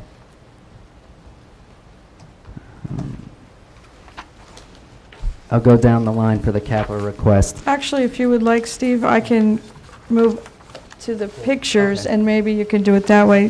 They can just, there's a total there on this page. They have, Mayor and Council have this in front of them, but we can move right on. Yeah, oh, that's right. Some of the replacement items I have Go is... back to accomplishments. No, he's got that on there, Freewood Acres Neighborhood Park. That's in there. Oh, okay. I'm sorry. Oh, you are literally reading it. Some of the replacement items I have is $29,800 for replacement of a half-ton pickup with plow. It's in 1995. Currently, right now, as Bill mentioned, underneath a lot of our vehicles is that rust and wear and tear. And we actually we were one of the vehicles, one of the departments that a vehicle was taken off the road this year. And I am asking for $19,200 for the replacement of the Jeep Cherokee. Also, within anticipation of the 2 new employees for Bonham, I would request a vehicle for them as well. The $29,800, like I said, is for that truck right there. Is really in bad shape. And when we do have a snowstorm, I like to have all my vehicles working. As good as possible. I don't want to have anything on the side of the road that's not working. And like I said, the underneath carriage of that one, that's going to go very soon. Hang on, Steve. You want the Jeep Cherokee you want to have for the bottom track employees? No. I'm requesting 3 different type of vehicles. Actually, one is $29,800. It's a pickup with the plow. It's for one of my parks. The second one, the Jeep Cherokee, was the one that was taken off the road, and I'm looking to replace that. That's for the parks, or the recreation department. And the third is the Mason dump for the anticipation of the 2 new park employees. Me personally, if we're sitting there saying that these 2 guys are going to be dedicated to Bonham, then that's where they go to work. Mm-hmm. They drive there to work. In the off season. We're well, they're going to be for 3 months. Mm-hmm. So I would tell you, have those 2 guys report to work at Bonham. Then we don't have to have them go to, come up here and then drive, spend a half an hour, or 15 minutes, or 20 minutes. Mm-hmm. So let them go to work there. They're going to be there. Mr. Walsh? No, I shouldn't comment on that one. Go ahead. Our tables and chairs, $700 for the chairs, $1,575. Right now, I have a bunch of different departments that always call and request, Stephen, can I please use your tables, your chairs? And a lot of them are rusted. We've had them for a while. When we do have our meetings in the gym for our T-ball program or whatever, we have to put out these rusted chairs. And sometimes when you sit on them, you got to look to make sure you don't have anything on you, because they are in bad shape. A lot of our tables, too, have holes and punctures in them. We've been throwing over tablecloths, so you can't really see them. But just even for Howell Day and stuff like that, we utilize all our tables, and they're in really poor shape. Oh, yeah. Speaking of goals, New rec center? Mayor. Pull that one quick. The good news is you have a new majority to sing your song to. Bad news is they have the same opinion. Yes. Well, look at that. That's a beautiful picture to the left. I think the only way we're going to listen to that song is if Frank Sinatra Jr. is singing. Is that a deal? Yeah. Is that a deal? We'll listen. And if he comes to Howell, if he sounds like senior. We would be remiss if we didn't bring this to the mayor and council's attention. Yeah. And I think picture speaks for itself. Thank you. Look, from my own perspective, and not to belabor this, we certainly need an improved recreational facility. The building we have back over here obviously is not designed for a community of our size. I think the challenge, and it's a big one, is we've got to find a way to invest or have private investment help pay for this. Whether it's with the county, whether it's with the Freehold Regional School District, whether it's with private enterprise for sponsorships. In my single person's opinion, with all the expectations we have on us, the need for something to be done with the day-to-day municipal complex, I don't know how we could realistically go to the taxpayers with all of the physical plant needs that we have and suggest that we would want taxpayers to have to fund that. I mean, I've said from the beginning, it's got to be private sponsorship, some cooperative, and I think that the Freehold Regional School District apparently, I heard from someone there was recent conversation at one of their meetings that they're back on the kick that they might need another high school, and that maybe they want to put it here in Howell, which they've talked about before. So there's got to be a way to maybe do some shared service. I mean, this is going to be a challenge to find a way to make something happen, because I just don't think this municipality has the financial wherewithal to say we're going to spend 10, 15, $20 million for a new building. 28. What is it? 28. We agree, but I know sold- Stephen I'm not sold on the realizes folding the chairs need. yet, okay? No, but we realize that, but it's our obligation to Absolutely. You're doing make your sure job. that you're aware of the need. Yeah, this is something that, that I would like You to dream see. about. Yes. You dream about. Dream every night. That's. There we go. And the $28 million is my Don't feel bad, somebody else is requesting 20 million for a new municipal hall, and they're going to get the same reaction. We're going to send him to Mr. Nunziato, see if he has any of that duct tape left. All right, what else do you guys have? Splash Park as well. It's something that a couple of the surrounding communities do have, and something that we're missing. It would be a big draw for us in the summer. It would be a big improvement in our summer camp program. I will tell you that my son's in a special camp for autistic children in August every year in Colts Neck for a week. And they have a splash park there at Deerwood Park in Doorbrook. Yeah. Over at Colts Neck, and it is a big hit. It is I mean, families from all over Colts Neck. Well, it's zero depth, there's no real safety issues here. It can be used by all ages. Liability is not extensive as it is, for example, with the pool complex, obviously. Mhm. It is a big draw, though. A lot of children, a lot of families. It just seemed like a very nice community thing. A lot of mothers standing around, enjoying each other's company while the kids are playing around in the water. It's a nice place. Movies in the Park, once again, like I said, we do have the screen. We are looking for the projector and the sound system to complete this package, and we can go forth and move on. I thought the county actually had the projector, right? I mean, They do, and one of our citizens who actually works for the county Mr. Hine. was looking into that for us, but I think there are issues. He never really got back to us, but I don't know if the county's using it when same time we would be using it, or I mean, what. just an what the, observation, and it's the council's call, but maybe we just could make a phone call to the county and say, here are the dates we want. We certainly can do that. Can we get on the roster rather than maybe spending the $10,000? I mean, that's just a...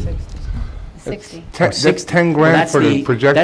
That's the sound system. The Right, the projector, proper, right. The county There has a were projector. issues, I think there might have been issues with, the setup and those types of things, but we can certainly revisit that. Actually, it's 5,000 for Yeah, the that's a system. typo. I was going to say. Yeah. Okay. No, I'm sorry, that's a typo. Yeah, we'll go back Must to have the been golden Mr. days of Chernetsky yesterday. again. So it's 15,000 for both For combined. both, All correct. right. That was for the recreation building sound Yeah. system. We're trying to slide that one Yeah. in, too. We put It's that- okay. And some of the park equipment we're also looking for is a top dresser. Really, currently we have two guys shoveling out of the back of a workman. So what this would do is allow us to drive over the field, spread out the seeds, the fertilizer, whatever, and repair the divots that are put in the field from usage. It will save a lot of time. It will save a lot of manpower. I'd just like to add to that. Doing that work by hand takes 2.96 hours per acre, labor hours. Doing it with the machine is 0.43 hours per acre. So as you can see, the savings is tremendous in labor costs and efficiency. Work smarter, So we- not harder. So we can get rid of an employee. One less attendant we need to hire, right? There you go. One less ranger. Also, the rototiller. Also, the rototiller is something that we need to do to help improve the park and the fields. It'll help us churning up the field and be able to get that grass to grow. I know Councilwoman Schomaker will remember that we borrowed someone's rototiller, if you remember this from last year. Absolutely. We're continuing to do that as well. You remember that? Deb? Yeah. She was a little bit upset about that. 50,000 people, and we borrow a stinking rototiller? Yeah. Somebody's private rototiller, the township? All right, so we need a And- rototiller, you got sod cutter, what And else? sod cutter as well. Okay. I'll tell you now, I'm all for that rototiller.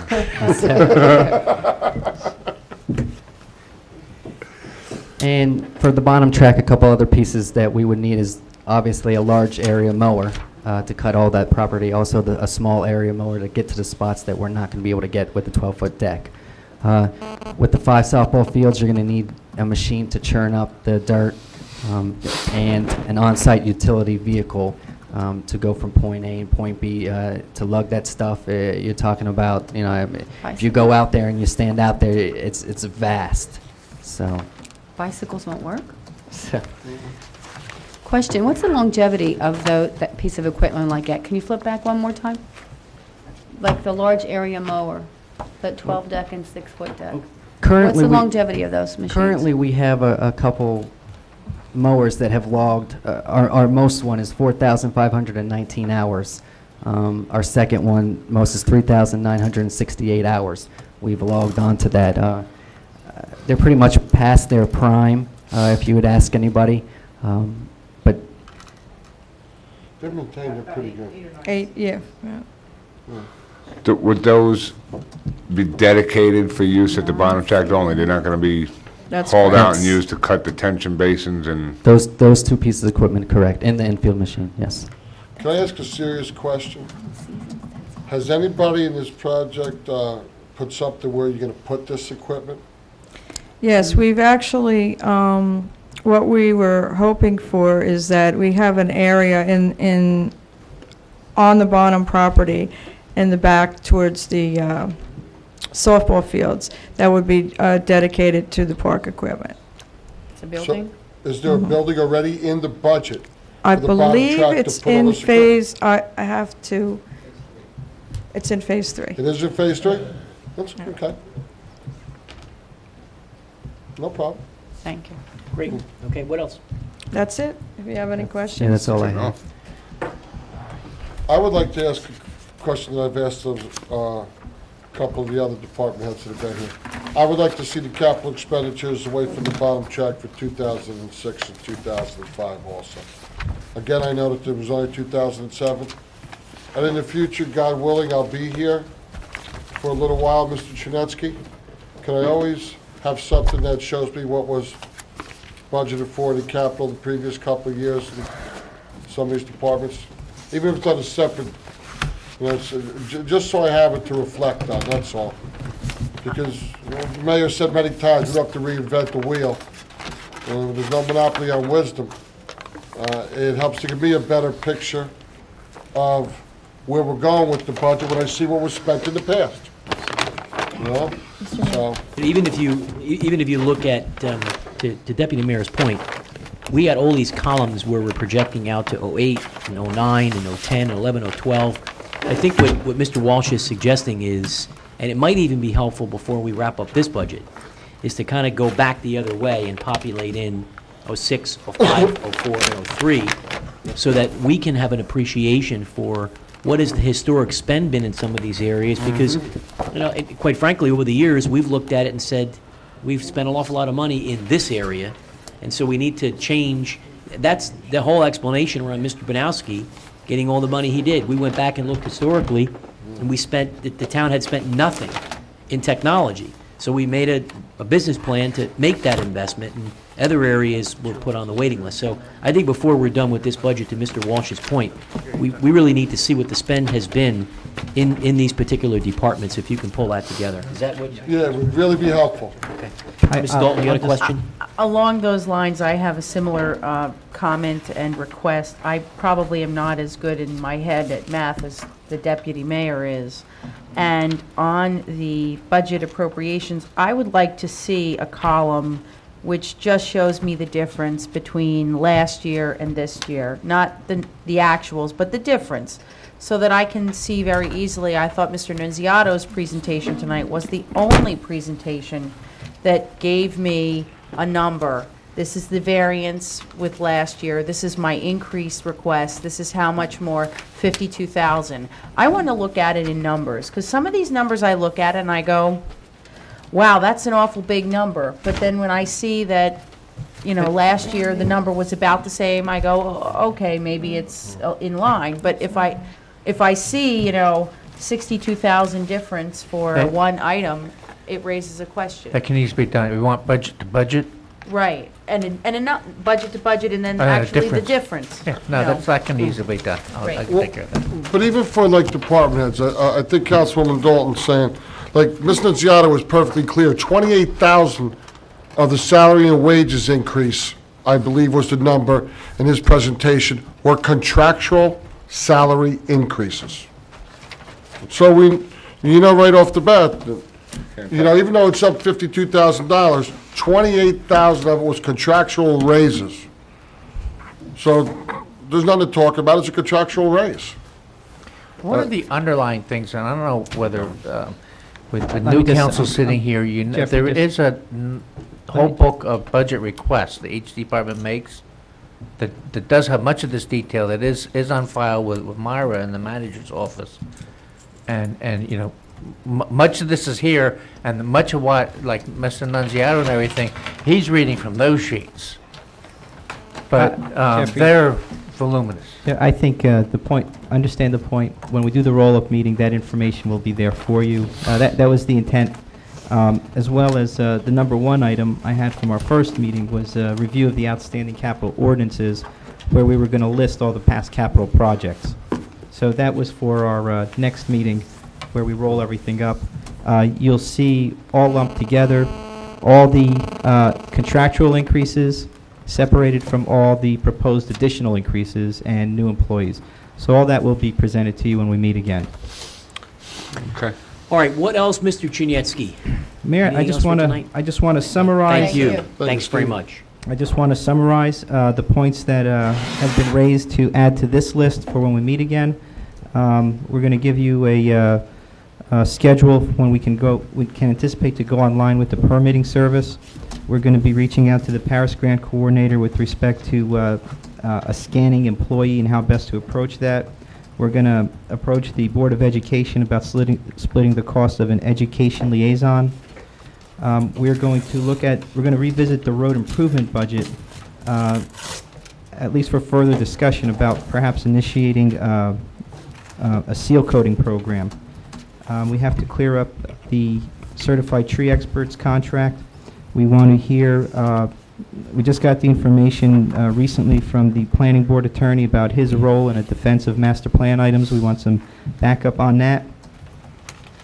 And we're going to add greater detail in terms of the capital ordinances and tie that to the multi-year capital projects that have been proposed.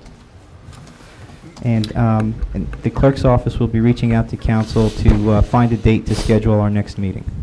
Mayor, if I could, just one other thing I'd like to see you add to your list is see if the Board of Ed would be agreeable also to shared services on the vehicle washing system. They have all of the buses and everything else, and I'm sure that they suffer the same type of damage to their vehicles as we do. Yes. Mayor, if I may, right ahead. we want to put that in writing ASAP while they are making their budget, so that they have it in there if they want to do it, so not after the fact that we get it in yearly intervals until it's paid off. I was there yesterday, and the Assistant Secretary, Ron Sanasek, who's OEM Director, I believe, correct? Me and him spoke for a little bit about some issues I have with schooling with my son, and he mentioned to me that they'd like to sit down with us and discuss doing some shared services together. So, to what extent? I mean, we've spoken about some of them up here, the reverse 911, Right. you know, the car wash. I think everyone's pretty amicable right now as far as, let's get together and try to put our heads together and save some money. And I think if we could find a time, we could find a way for all of us to help in saving some taxpayer dollar. The key is sometimes the time.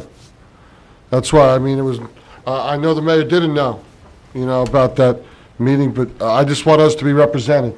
That's all. And if the mayor can't make it, I can't make it, Councilwoman Schumacher, some showmaker, is that right? I'm working on it. I was never real good in English. But, you know, I just want to see us, as much as possible, reaching out there to do these shared services and into local agreements that can do nothing but help us if we can find the time. Just a question on my part is, from a revenue perspective, now that we have our state aid figure, if you will, where are we in terms of seeing sort of the revenue side? We've been talking a lot about the expense side. Where are we relative to anticipated revenue? That is going to take up most of our next meeting. Okay, so that's the focus. Yes. So when we talk about the next meeting, we're going to talk about revenue, we're going to talk about reserve for uncollected taxes. I'd like to get to the point of having some really solid direction for preparing for introduction at that point. So you will need the full revenue picture, a full reserve picture, a full discussion on all the capital projects that have been proposed and all the personnel that have been proposed. We're going to list that, and we're going to have a discussion around what our priorities are as a community. The only thing I would say, and this is really the council's call, I'm just going to speak for myself, when we get to this next meeting, and this is the second time Mr. Chinatsky's done the budget, at least the three of us were here last year, and he came in sort of somewhere in the middle of that process. But the only thing I would ask, sort of in your capacity as manager in the presence of the council, is you realize what we're up against from a financial perspective. The impact, right, wrong, or indifferent, of the reevaluation is going to hit several people in a very unsatisfactory way. And there is just a general hue and cry from people in this community that taxes are just too high. The council sees most of the emails that I get. I mean, every one of them is, taxes are killing us, we can't afford to live here. People don't necessarily have an appreciation that about 13 cents on the dollar actually is what the municipality represents, and it's many other areas that they also need to be looking at. But on our 13 cents, they expect that we're going to spend it as frugally as we can. So the sum is, you're going to ask this council to make a lot of policy decisions. Perhaps you and your department heads, and I mean this in a positive way, before we get to this next meeting, I would encourage you guys to really sit down and say, before we go to these 5 people and ask them to do anything by way of spend, is there anything in here we can do without? Is there anything in here that can last a little bit longer? Because the challenges are just getting greater and greater and greater. And people, I think the average person in this town, they don't care. They just don't want to spend any more money.